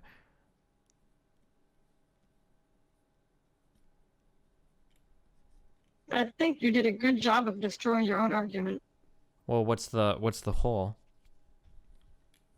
because you're extending rights to yourself when it is convenient and not when it is not. Well, not so much when it's convenient, so much as if there's any foreseeable part basically, if my moral system, I guess like ultimately, if my moral system could ever lead to harm coming to me, then I would reject whatever could lead to harm coming to me, right? This kind of goes, so this goes to the respect my autonomy and whether or not you have the ability to punish me. So we could factory farm pigs for the rest of my existence, and pigs are never going to revolt or never organize or do anything to harm me, and no other person should be able to say, well, so ironically, I guess if I lived in a majority vegan society, I might have to change my moral argument here because the majority of people would try to kill me if I killed an animal. I don't know if that invalidates my argument or not, but like in the foreseeable future, pigs will never rise up and revolt against me. Chimpanzees will never rise up and revolt me, and nobody will kill me because I've killed a pig, because because of the level of capabilities and everything are totally different. I just kind of like washed that away, and I don't know if that was fair to do it. Whereas for like an enslavement argument, I think it's very real or very probable that if you enslave any group of people, because a lot of different groups of people have been enslaved or treated like shit in human history, that we did it to the blacks, we can do it to the Irish, we can do it to the Italians, we should do it to the Jews, we should do it to the Palestinians, that enslavement argument or less than human of a human argument moves around to lots of different groups of people. I'm sorry, I just said a lot. You can interrupt me if I ever say something, because if you let me like ramble on, then it's hard. Sorry. I'm struggling with this new idea that I have not heard before. I was thinking. Sure. So which part of this is new that you hadn't heard before? The idea that might is right. This is new from you. Yeah, this second part is new, right? Wait, can you see what I highlight? No. No. This part is the new part. Did you ever watch Death Note? Yes. Do you think that I just added the fourth fake rule to fuck you up because I knew you wouldn't be ready for it? I'm just kidding. I feel like it.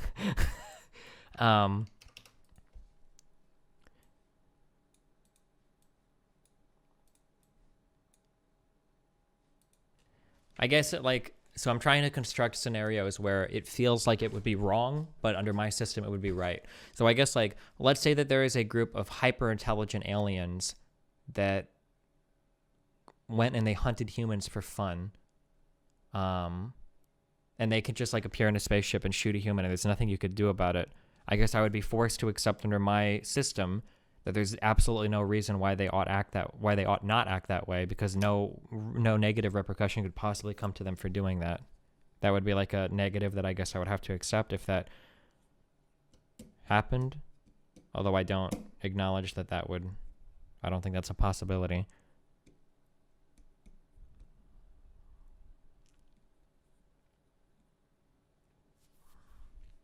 So someone in chat said, this argument is literally that factory farming is okay because animals can't do shit about it. That's essentially the second part of my argument here, yeah. So, to go back to the aliens, it would be okay for aliens to farm us because we can't do shit about it. In their moral system, it would be. I mean, I wouldn't like it as a creature that exists and has sensory perception and whatnot. I wouldn't like it, but I imagine that animals that are farmed don't like being farmed either.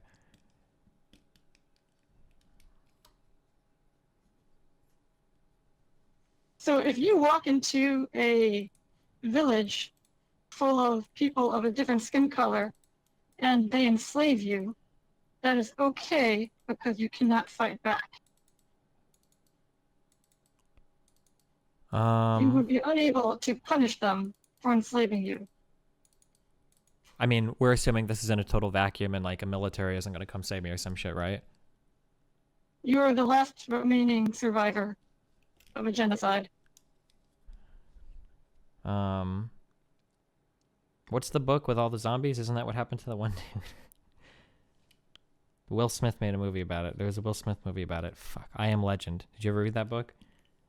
No. Oh.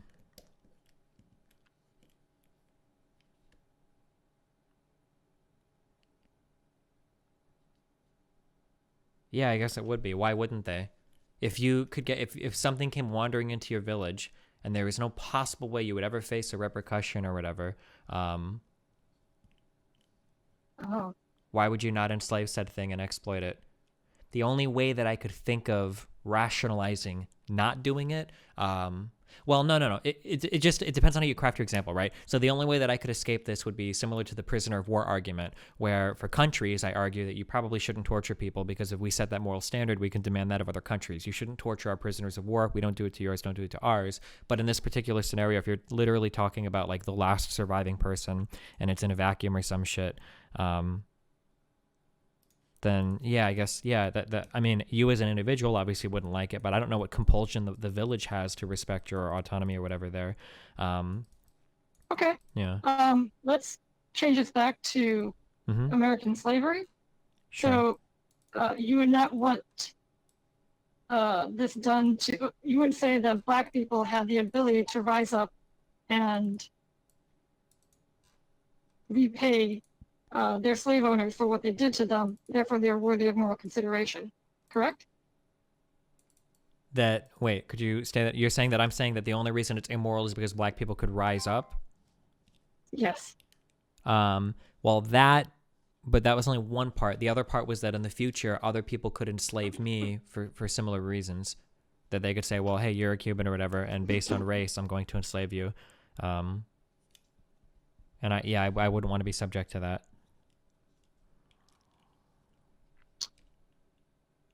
I said this before, but I feel like this is tautological because you're using Rawls Curtin, and Rawls Curtin does not describe who the members of your contract are.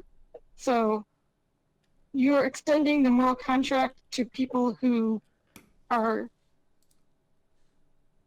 already extending the moral contract to you. Does that make sense? Didn't we say that the Rawls Curtin thing would apply to people above the threshold? That was the threshold thing we talked about earlier with the pigs. I am moving on from the pigs argument. Oh. We did not discuss Rawls Curtin with pigs, I think. Gotcha, sorry. So I would have assumed that, or my assumption would be that the curtain applies to everything over that threshold. That anything that could be born and has the capability of developing as part of a society, the ability to respect somebody that could hurt them or respect the autonomy of another person, that those people would fall under the curtain, that veil.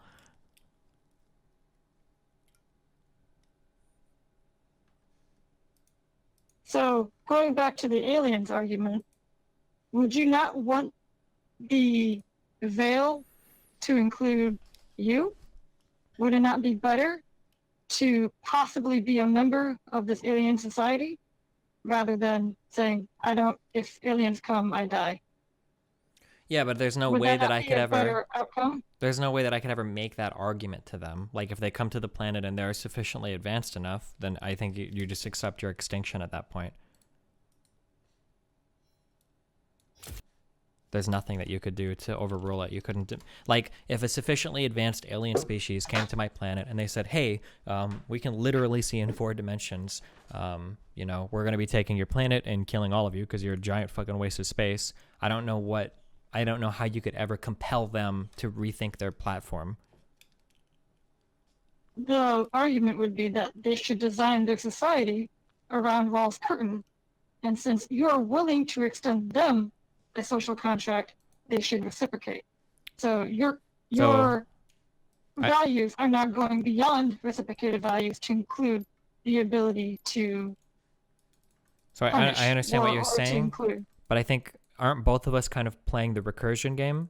So you would argue you should extend moral values to humanity because humanity extended it to animals, because if a more advanced alien civilization encountered you guys, you would want them to extend it to you, right? That's a summary of your argument? Yeah. Yeah. But then, so that's kind of recursive, but then I would play mine recursively as well, where the alien civilization would come to us. They would say, hey, you guys wiped out all the animals and ate them because they couldn't do shit about it. We're going to wipe you out because you can't do shit about it. And if a bigger alien civilization comes along and destroys us, I mean, we can't really do shit about it either. Can't we both run? So you don't care about reciprocated values. You care about might is right. Because even though that we are giving the option of reciprocating these values back to the aliens, what matters in the end is whether or not you can punish them. They have the ability to enforce it. That matters more than the reciprocated values. You're changing your axioms a lot, I think. Maybe. Because it doesn't matter what the social contract is. It matters that I can punish you. That is all. So what would be the difference between the two, I guess? We, as humans, would want to include aliens in our social contract, Mm-hmm. but they are going to deny it because they don't want to. They don't give a shit. They are going to deny us all moral consideration because they have the power to. There are no reciprocated values in this arrangement. It's purely might is right.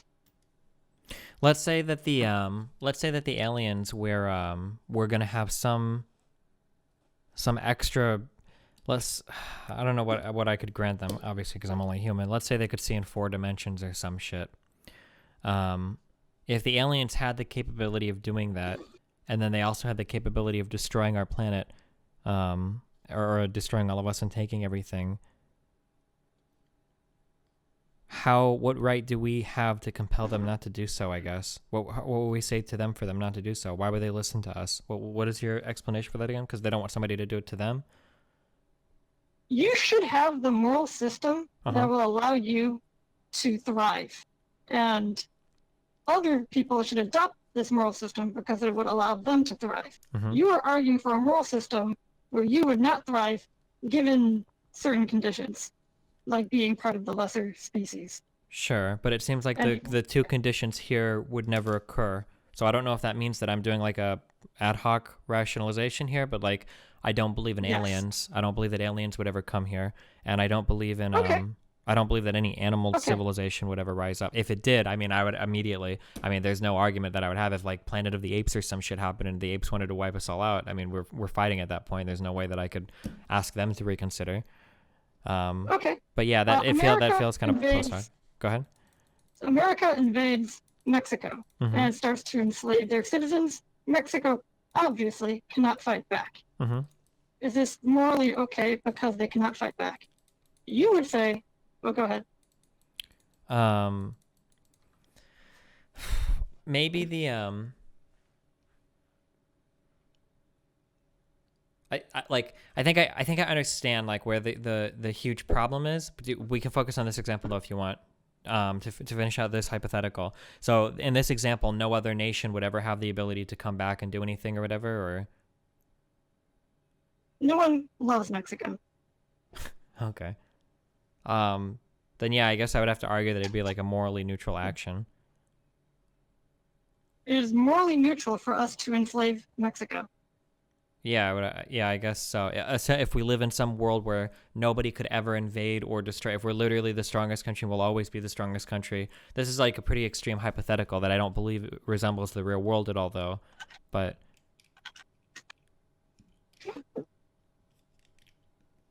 so even though Mexico will be willing to reciprocate values, what matters in the end is that we are the most powerful nation in the world. You have abandoned reciprocated values entirely. Maybe. So I think that the wider picture, I think, that makes this maybe my one axiom was disguising the other one all along. I'm not sure. I'd have to think about this more.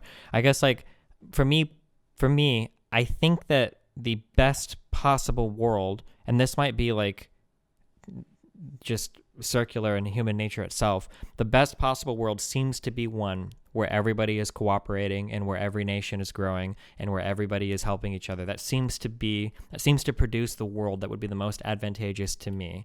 That any world where we enslave Mexico is going to necessarily cause a fuck ton of international tension. It's going to cause a fuck ton of problems to the south of us. It's going to cause a fuck ton of problems within our population.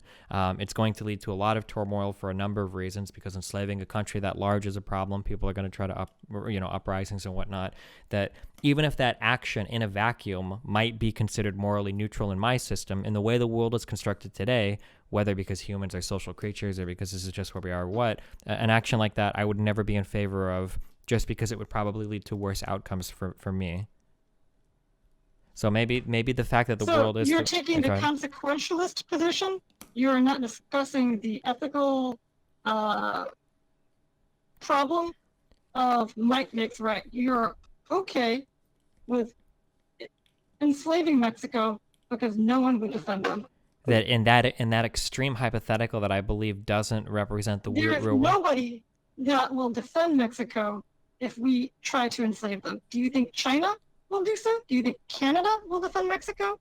Do you think the Well, wait, EU are you talking? will Are go you to talking? war? Wait, are you talking real world now? Like, I mean, we are giving real world examples, no? sure. So real world, we could never do that to Mexico. We would, first of all, our own population would be divided against it. Secondly, Canada would have some sort of influence on it. I mean, NAFTA is all three of our countries work together to a large extent, and then I'm pretty sure the United Nations and even NATO wouldn't be happy with the United States invading another sovereign country. Like, yeah, I don't think the rest of the They world would not be happy, but they can't do shit about it. It would lead to the destruction of the framework of which our world exists right now, though. I don't think America could invade Yes, Mexico. because our world currently more or less uses reciprocated values. You scratch my back, I scratch yours. But you and I are arguing for might makes right. I think our world generally uses the might makes right, though. I'm not sure. If you look at the way that we, for instance, the way that the United States interacts with other countries in like the Middle East, I think that's very much we're the stronger people. We want most influence here. We could give a fuck less about your people. We're just going to do what we think is best for us, right? Defending American interests abroad. I guess I could not envision a In world. certain cases, yeah. I couldn't envision a world where the United States invades Mexico and we just carry on. Like, it would be catastrophic to our economy for a number of reasons, and the rest of the world wouldn't stand for it. And our own population would be massively divided amongst itself for this type of action. So I don't foresee a world where that could ever possibly happen and be okay for everybody.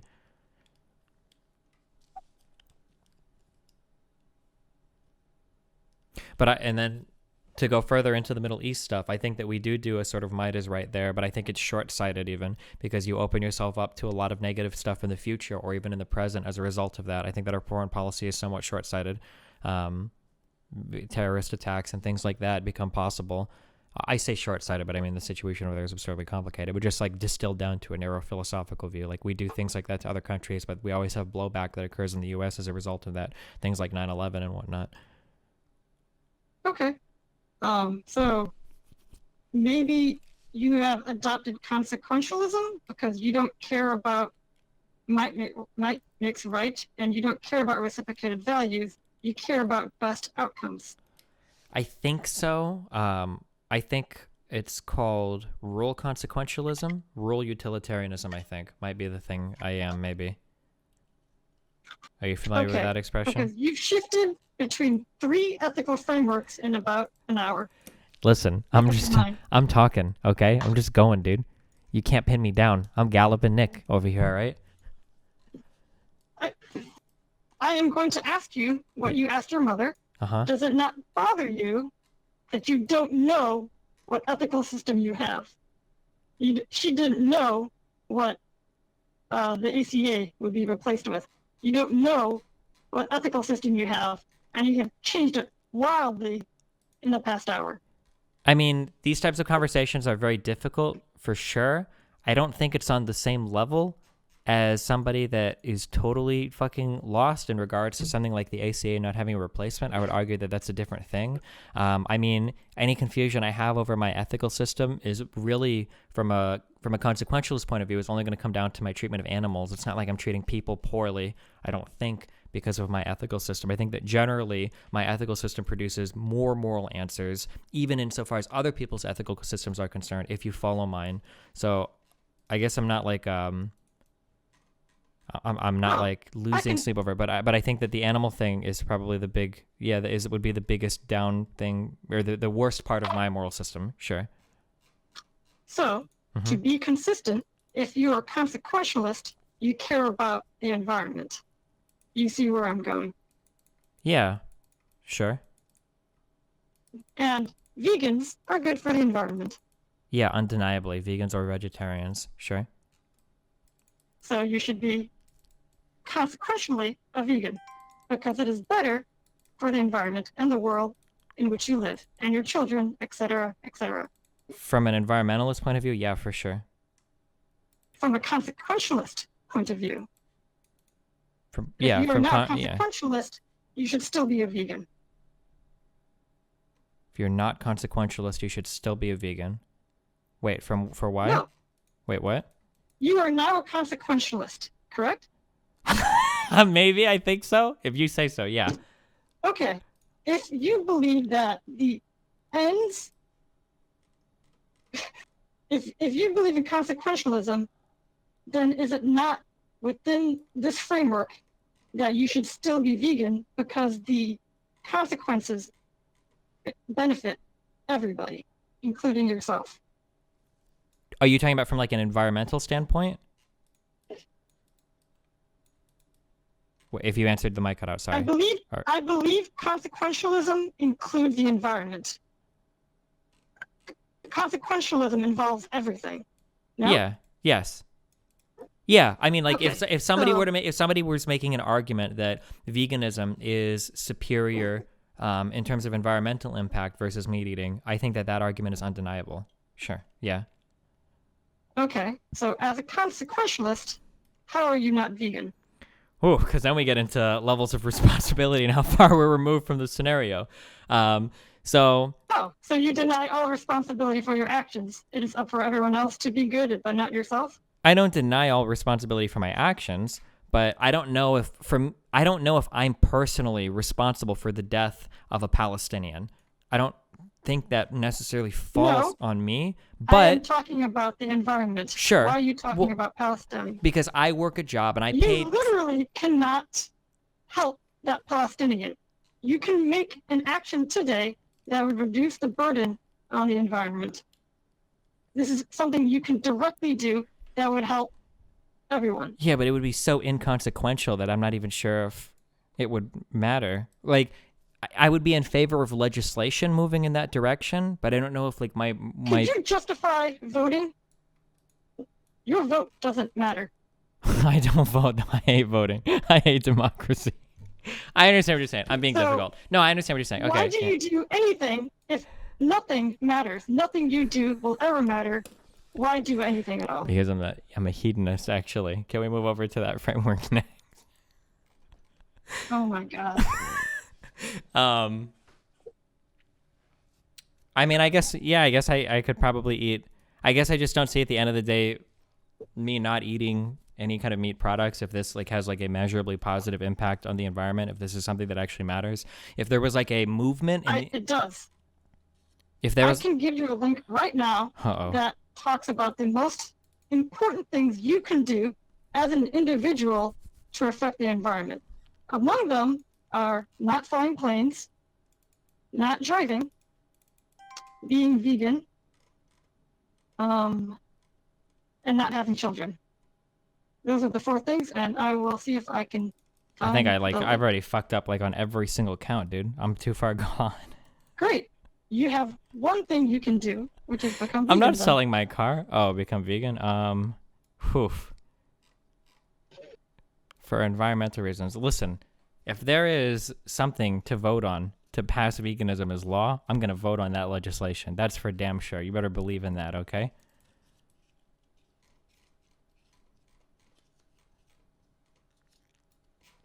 You don't believe that a snowflake, you're of the opinion that no snowflake thinks it is part of the avalanche. Avalanche. Yeah. I'm advocating for veganism right now by having you on, okay? I'm doing my part as a public figure to show everybody how crazy meat eating is. I hope all of you guys become vegans. Do I get to tap out and take my month now? Individual responsibility? Do what? Do you not believe in individual responsibility? Not to some extent, a little bit, but not really. I don't know how individualist or whatever I am, I guess. And I think like public policy and everything is more important, but go ahead. There are 6-7 billion people on this earth. Mhm. What does it matter if one human is tortured and killed by you? It doesn't matter. On the grand scheme of things, what you have done has no. It is a drop in an ocean. 1 billion people. Yeah, but I think that me killing or murdering a person was a bad thing to do. Is not killing the damaging the environment. Not just The the same? little itty bitty part that I do when I eat meat. It's not enough to hurt the environment. But if I kill a person, that's enough to kill a whole person. Do you not think that the environment will lead to people dying? Probably, but now we're at levels of responsibility. I'm far removed from that, right? So you don't think you have a responsibility to act morally because everyone else is acting immorally? Wait, say that again? You are not acting morally because no one else is acting morally. You are not acting morally because no one else is acting morally. You are denying Oh. responsibility because no one else is accepting responsibility. I guess from an individual point of view, maybe. I haven't thought about these issues as much, okay? So I might have to... Why did you paste this here? You said you didn't do this shit. Oh, no, I put the thing in the screen. God damn it. I'm sorry. Make another one. Copy paste this, or copy it before it gets deleted. I dragged the window around, my bad. Wait, can you get IPs of people that connect to this? Maybe? Wait, can you check real quick? If you can see the IP of the third person connected?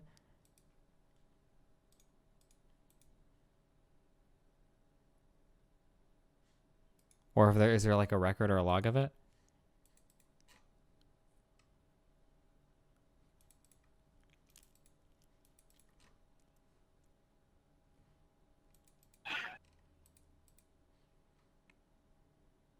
I don't see anything.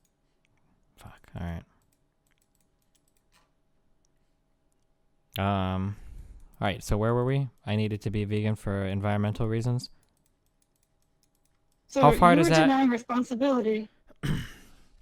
Hello? How far do you go down that road then? Like, should you never drive a car I act or... in a way Mhm. that I want everyone else to act. Sure.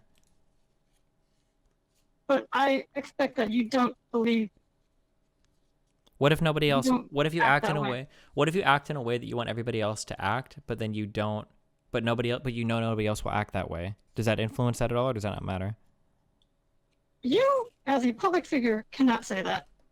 Many people look up to you and respect Hey, you. well, and that's the why I'm fact that asking you deny- personally, okay?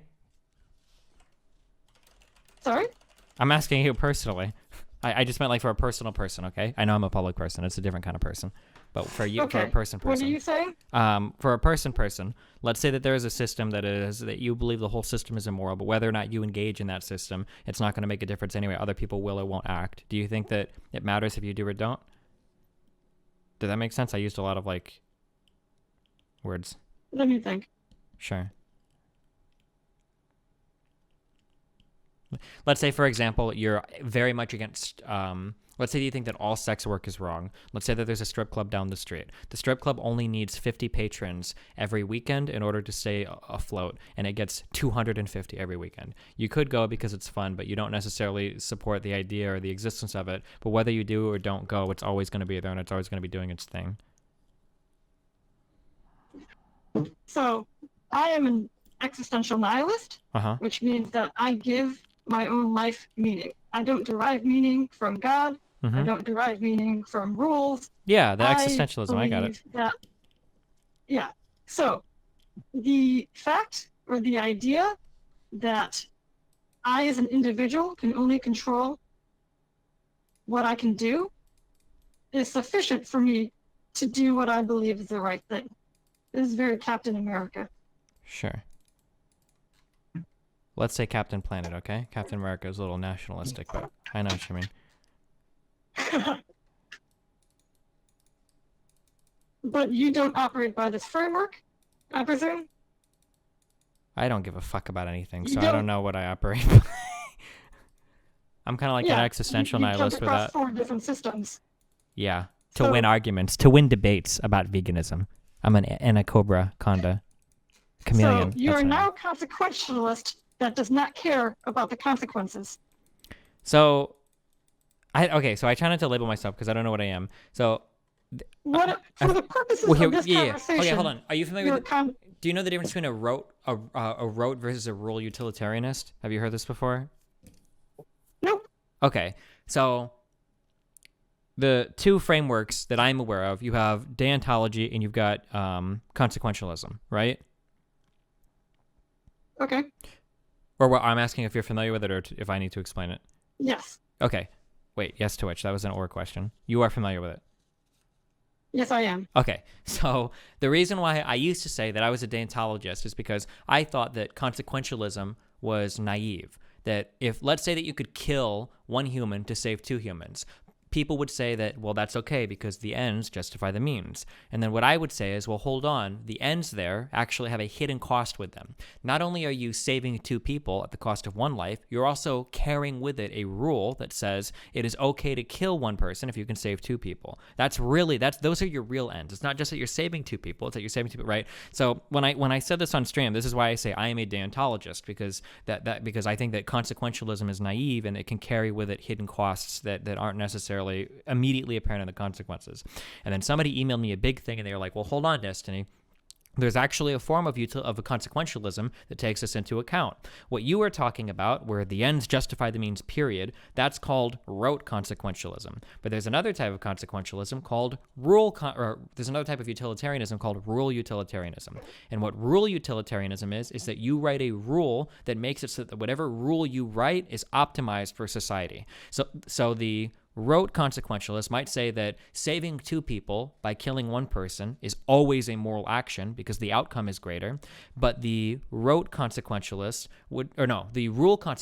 would say that killing one person to save two is not a moral action because now you're creating a society where everybody has to live in fear of that, and your overall outcome could be made worse by you making that a permissible act. Does the difference between that make sense? The rote versus the rule there? Yes. Yeah. So I think that I call myself, and this is why I say I try not to use labels, because every time I say something, people will email me like, well, actually, you're this thing. So I think that I fall into the rote utilitarianism, where it looks, rule utilitarianism, where my rules attempt to optimize for society. On a micro level, it might not seem like that rule is optimal because, well, hold on, you're not being a consequentialist here at all. You're just doing what's best for whatever this. It must be something different. But the idea is that you have it's a form of rule utilitarianism where you're writing rules that have an overall macro optimization for society, not from an individual, like, event to event kind of thing. I don't know if that impacts any part of this or if it makes it so that it seems like I'm not as slippery in my position. I'm not trying to play like a hidden D&D class or something. So, yeah. Okay, sorry, go ahead. No surprise axioms out of nowhere, huh? Okay. I was upfront with you the entire time, yo. You were what? I was upfront with you. I sent you my email, which... Okay, I'm sorry. Yeah, I think I'm trying to be upfront. Listen, I talk a lot. Okay, I get lost sometimes. I don't necessarily go down this hole a lot, so I'm just kind of talking. I can brief. I can fortify my thoughts and come back in a month with more concrete shit and then give you a heads up, too, so I'm not, like, ambushing you with shit that I'm, like, just coming off the dome. Okay, so if I can summarize your current position, you're a consequentialist, and... You think your effect is sufficiently diluted because you are one human in 7 billion and your meat consumption doesn't change much. From an individual point of view, yeah, I don't think it would matter much. Okay, so now let's say that you are a public figure and your effect can reach thousands of people. I would tell everybody to go and vote for their nearest vegan candidate. And they should be voting for vegan policies to make the world a better place. So they should vote for vegan policies, but they should not become vegans? All of them. If I could get 1,000 people to sign up with me to do a vegan pledge, and I'll do it, okay? I need 1,000 other DGGers to sign the Go Vegan, the Go Green, Go Vegan Destiny GG initiative, and I'll do it if I can bring them all with me, okay?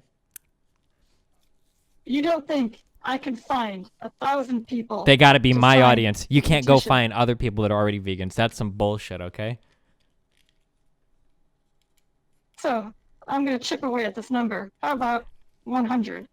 How about 5,000? Let's go in the other direction, okay? You don't even have consistently 5,000 viewers. I have almost 100,000 YouTube subscribers, okay? And I have over 200,000 Twitch followers. So please, okay, respect my online presence. But seriously though, you have a wide reach. Why not do the right thing? Well, that sounds tautological. The right thing is the right thing because it's the right thing. Honestly, I think The right thing is the right thing. honestly, because the environment is fucked. Because that shit doesn't matter. Because nobody gives a fuck about any of it. And because in fucking 100 years, this planet is fucked anyway. Or at least for humans, it is. I don't think that people going vegan is gonna make a fucking difference. That's the real reason. Okay, are you happy? Why not nuke the world then? Why not? What? Why not nuke everybody? Let's go out Because and I'm blaze enjoying a my glory. time here while I'm here. I like being on the planet. Okay, so don't you want, to extend this paradise as long as possible? We might be fucked in the end because of entropy, but we can make it last a while longer. Okay, what if I go vegan right now and I live the most goddamn vegan lifestyle ever? I set up traps in my backyard to catch pests and then I release them in the fucking Amazon or some shit. And then in 50 years, the world gets fucked anyway. Then I just deprived myself of happiness for a cause that wasn't even fulfilled.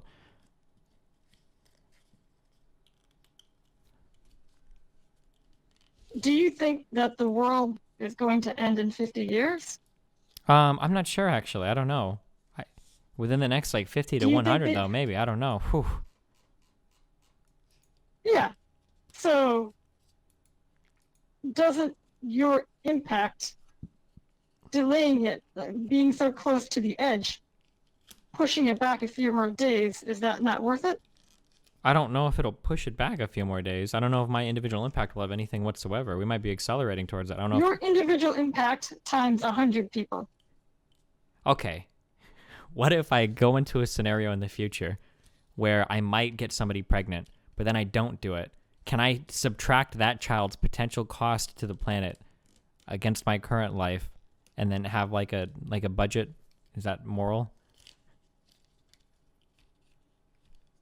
What if I kill Aslan? He's a meat eater too. Wait. This is, it's 5 a.m. I'm a little tired. I'm sure you're tired. I'm very tired, okay? I said I was tired 3 hours ago, all right? But, so, seriously though, you times 100 people, you don't Sure. think you So on a push back? serious level, I guess on a serious level, I read some philosopher dude wrote an article about this a long time ago. I guess on a serious level, it's just hard to find out where we draw the line because to some extent, all of it is arbitrary. I The know, line is yourself and what you can do. but even that The isn't line necessarily is true because I your know actions. that I can go through your house and I can find that you have things that I know you don't need those particular things, and I could ask you for every particular thing You you have no idea how I live. Okay, I don't, but I'm willing to bet that at some points in your life, you can either get a coffee that was a little bit too expensive or some brand of ramen that was a little bit too expensive, and I could make the request of well, why did you do this? Why didn't you donate your money there? Or if you spent time, say, programming a bot for somebody's chat to ban them automatically, why weren't you volunteering at a soup kitchen? Why weren't you volunteering at a homeless shelter? I don't know, every person, I don't think is capable of living their life to this level at every day. So I guess at some level... Are you saying you're incapable of becoming vegan? Never mind this. Let's go softer. Are you incapable of eating vegan 1 day a week? I can eat vegan 1 day a week. Incapable of going vegan. 2 days I'm a not week. capable of holding a sleep schedule, and my current diet, even with meat shit, is fucking horrible. So as of right now, when I do the chef thing or whatever, I probably actually will look into that because that actually sounds like a really sick idea to get the person to come over to my house and cook food. If I was in a scenario where I was doing that, then I think that me being vegan or vegetarian would be very reasonable. I could see myself, or even if I don't do that, eating vegan 3 or 4 days a week, I could probably do that, sure. But with my current lifestyle right now, I can barely even have a normal fucking diet because I just suck at doing it. So I mean, it would be Okay. considerably Can I difficult. hold you to a vegan diet 4 days a week when you hire a cook, which you will do within a month? Damn, right off the bat? I don't know. Well, I got to talk to him to see if 2 there's months. vegan and vegan ingredients and shit. Why not 1 day a week, okay? How about when I go on my vacation, I will for 2 days. You said 4. Well, I'm saying that I did I not could work offer up to you it. offered it. Okay. I mean, like, I mean, I think I could. I probably could. I mean, vegan food isn't horrible. Okay, so let's try and keep scope here. You're saying that if you went through my house, you would find places where I cheat Okay, and don't do the optimal thing. sure. I use And you as so- an example, but like, I mean, in general, like, not everybody optimizes 1,000,000% of their life. Yeah, at every point. Sorry, go ahead. Yeah, because I would say that you should do as much as possible while retaining your well-being. I know you love that word, and maintaining the well-being of others as well. But for example, if I gave away all my money Mhm. and donated and went to Africa and gave them the blood out of my body, that would not be optimal for many people because I have severely limited my capabilities Sure. because I'm dead.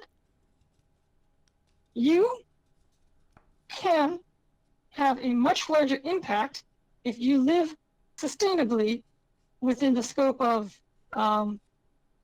the American lifestyle, right? So, for example, it is entirely reasonable within the American lifestyle to be vegan. And Unless you think that this would damage your sanity, then why not do it? I mean, well, at this point, because it Unless would be a fuck ton of work for me, I think. It would require you no work to tell your cook. Oh, I mean, I like am once I vegan. do that, sure, yeah. When I hit the point in my life, I got other things I got to get in line for that to happen. But yeah, if I had somebody cooking for me every day, yeah, it would probably be pretty easy to do it. Sure. Okay, so to be clear, Uh-huh. if you get a cook, you will tell them you're a vegan, which means 7 days a week. I'm gonna work This will my way cost there. you I'm nothing. gonna work my way there, man. Cause 4 days a week, man. We had 4 days. How do we get to 7 days? How do we get to 7 days? What happened to 4 days a week? Do you think that 4 days a week is too much for your mind to take? Too much for your well-being to withstand?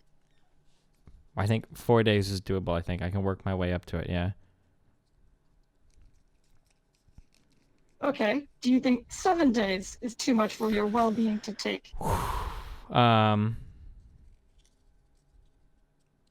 I mean, I don't think so.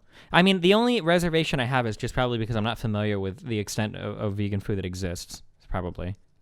Like, I imagine that, like, if I Okay. lived with a vegan, if I would have spent more time with my ex or whatever, I probably could have developed enough vegan food to where it's like, yeah, of course, this is easy, sure. I will tell you that there is a vegan meetup in Omaha every single week. I would kill myself. I'm sure. My contribution to the No. world would be the reduction of my carbon footprint by way of suicide You- before going to a fucking No, vegan no. convention.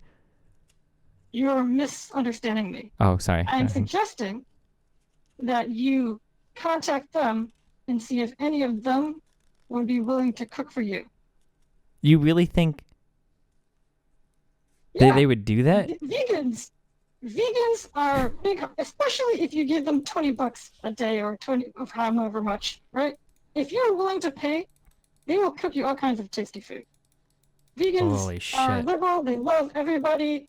They would bend over to make sure that you eat healthy, you eat vegan, and they give it a cash out of it. They would bend over to help me eat. So you're saying I should hire like a 22-year-old cutie pie vegan girl? That's what that should be my goal. I'm gonna get on Craigslist right now and look for that. Absolutely. There's a vegan meetup. If you look at the Facebook, it's full of women. But now you just doxed them all, so I don't know if I could show up there. Okay. Let me go on my trip, and I'm gonna talk about the thing to set up the chef thing, and then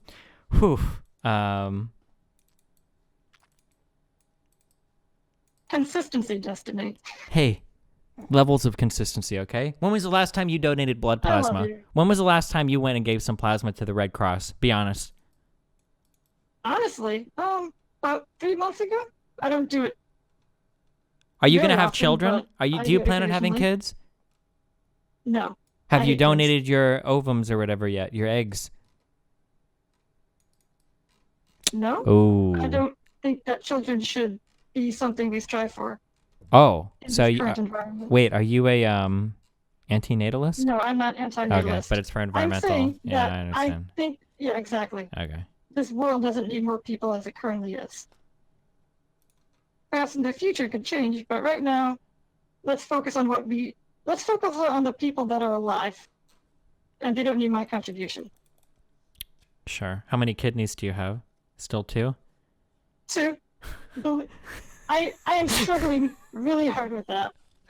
Believe it or not, I am so torn over it. Sure. Overthrowing one onto the If donor you list talk or to whatever? me, if you talk to me in a year or two, that may change. I don't know. It's hard. But I'm already vegan, so I have a certain measure of shielding. Sure.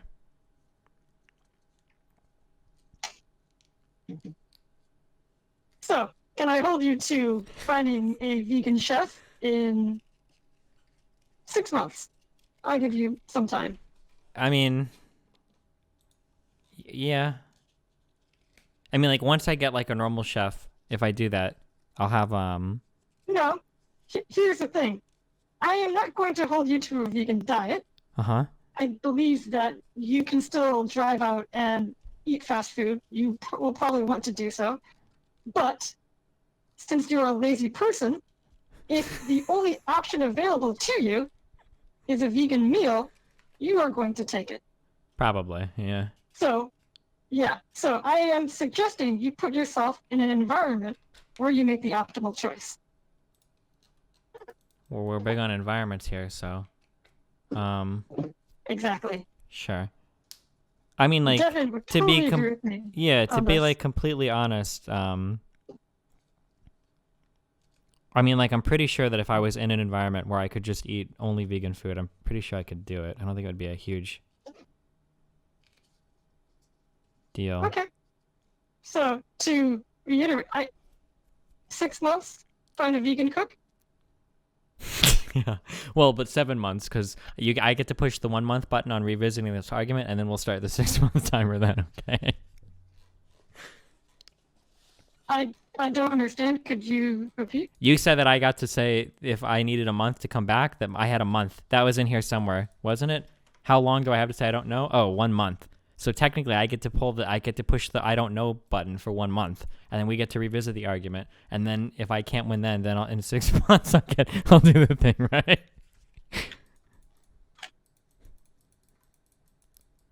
1 second. Or are you changing your axioms now? No. 7 months shit. from now is December 16th.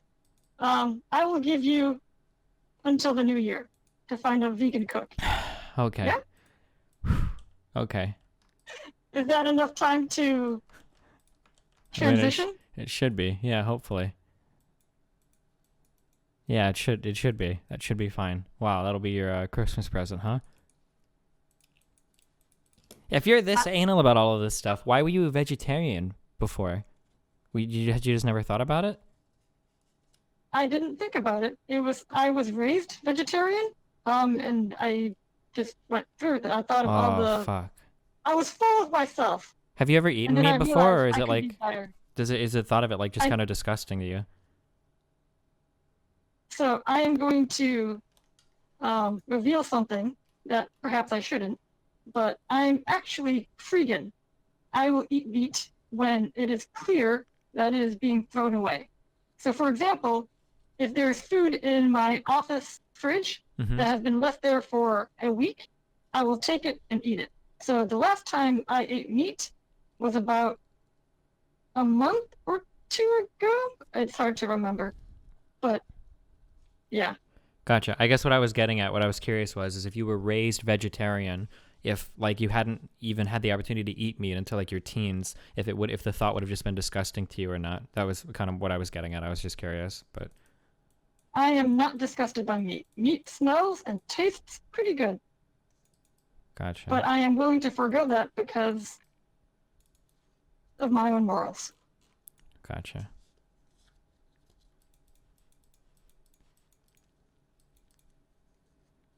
All right. Well, were there I any do other? think you should. What? I do think.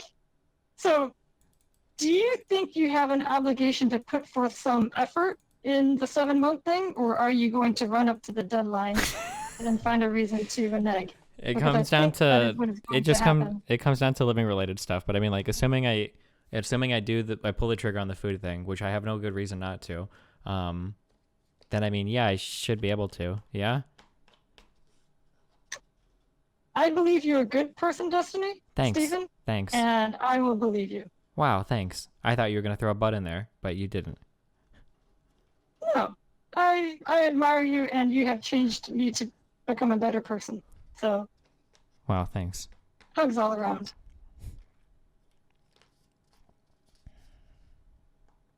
Okay. Well, I achieved partially my goal. Actually, I achieved both my goals to talk about marijuana, illegal drugs in Mexico, to be clearer, and to basically take you down the road to being a vegan within the year. I think that is entirely a successful conversation here. All right. I'm on the journey. I'm on the path now. Okay. The snake way. All right. Okay. I encourage you to embrace it, because if you fight it, it's not going to be. It will be inconsistent to you. I understand. What was the argument? Sometimes you just need a cup of coffee? No, I understand that. Okay. I totally get you. All right. Okay. I'm not saying that you will go full vegan, just, 90%. And also, chat, all of you meat eaters out there who adopted Destiny's axioms, get fucked. Damn. He jumped, and you guys should too. Whoa. I don't know, because I'm going to be doing a lot of thinking, okay? I might actually buy a book and read one, God forbid, on the ethics of meat eating. So just hold on, okay? Because I might be messaging you back. Absolutely. Yeah, so.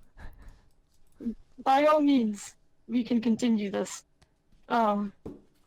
conversation. Okay. I'm on board with the motivated Maybe I will reasoning find a now, better okay? life. I'm ready for it. I've got my conclusion ready. I just need the right book to justify it, okay? I'm here. I'm ready to I'm move to waiting the for alt-right. you to adopt JF's axioms, where existence Is about reproduction? is all. Yeah, and if it is chicken exists, it is good. That would be your fifth, shift this past 2 hours now. Okay, I have not shifted axioms. I've only revealed my underlying, more secretive ones, okay? You wouldn't say that like a Okay, boss so that has we are multiple now on stages. the- You wouldn't say that bot you fought. You wouldn't say like I fought 4 bosses. You would just say, oh well, he transformed into like his true stage, right? So that's what happened here. How many rules does this Death Note have? I guess we'll find out at the last episode.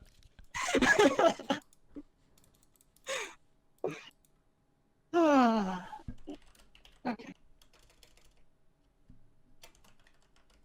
Shit.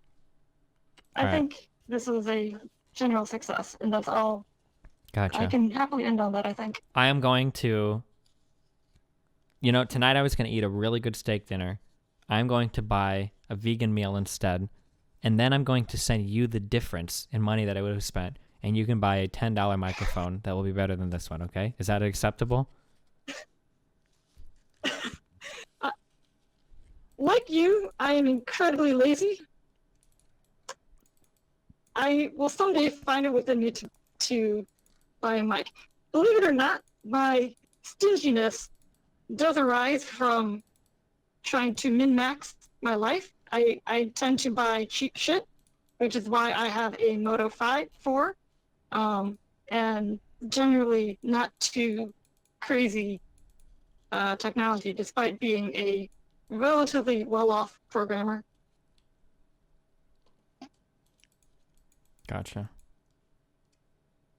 Also, I don't think I ever thanked you for basically being the reason of why I have my job. So thank you. It was a great experience. I should probably work on your project more. Listen, I need you to. All I I need do you to feel guilty do. about that. You don't have to work. You have to motivate Scene, okay? Because Scene thinks that I'm gonna abandon him, and I love him very much, and I don't want to lose him in my life, okay? So that's your job, okay? Help him see the light, all right? Your website, unfortunately, is written in PHP, and I cannot help you there. That's why that's why we one need of the him. worst languages. It's not, hey, it's a good site, and everybody that messages me says it's a good site, okay? So we need Scene to be a happy dude, okay? Okay. All right. Scene, I love you. Destiny, I love you. Good Okay. night. Yeah, good night, buddy. Have fun. Do you even play games? I min-max my life? No. What's the best credit card? Do you do that I don't. stuff? To be honest, I don't know why I watch you, because frankly, you're a drain on my life. Hey. I watch far too much Stevens. Chill. Well, now you can justify it, because if I become vegan and advertise that to everybody, then you technically had a greater outreach with your morality than you would have otherwise, right? Yeah. Do you know, my current project is machine learning because I believe that AI can change the world for so much better. I put that on hold in order to change you, in order to have this discussion. I've done so much research into your thoughts and your ideas on veganism in this past week. Yikes. That, you know, I took time away from machine learning to change your mind. So Wait, I do think this is a net benefit. Okay, so then here's two questions, actually. I'm just curious.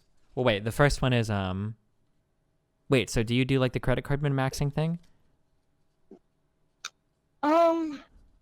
I don't think so. I have a Citibank card that has 2% cash back on everything, and occasionally I think Chase and Discover and You should look into the credit card shit Nope. if you're curious about that, min-maxing your finances. Some of that stuff is pretty crazy.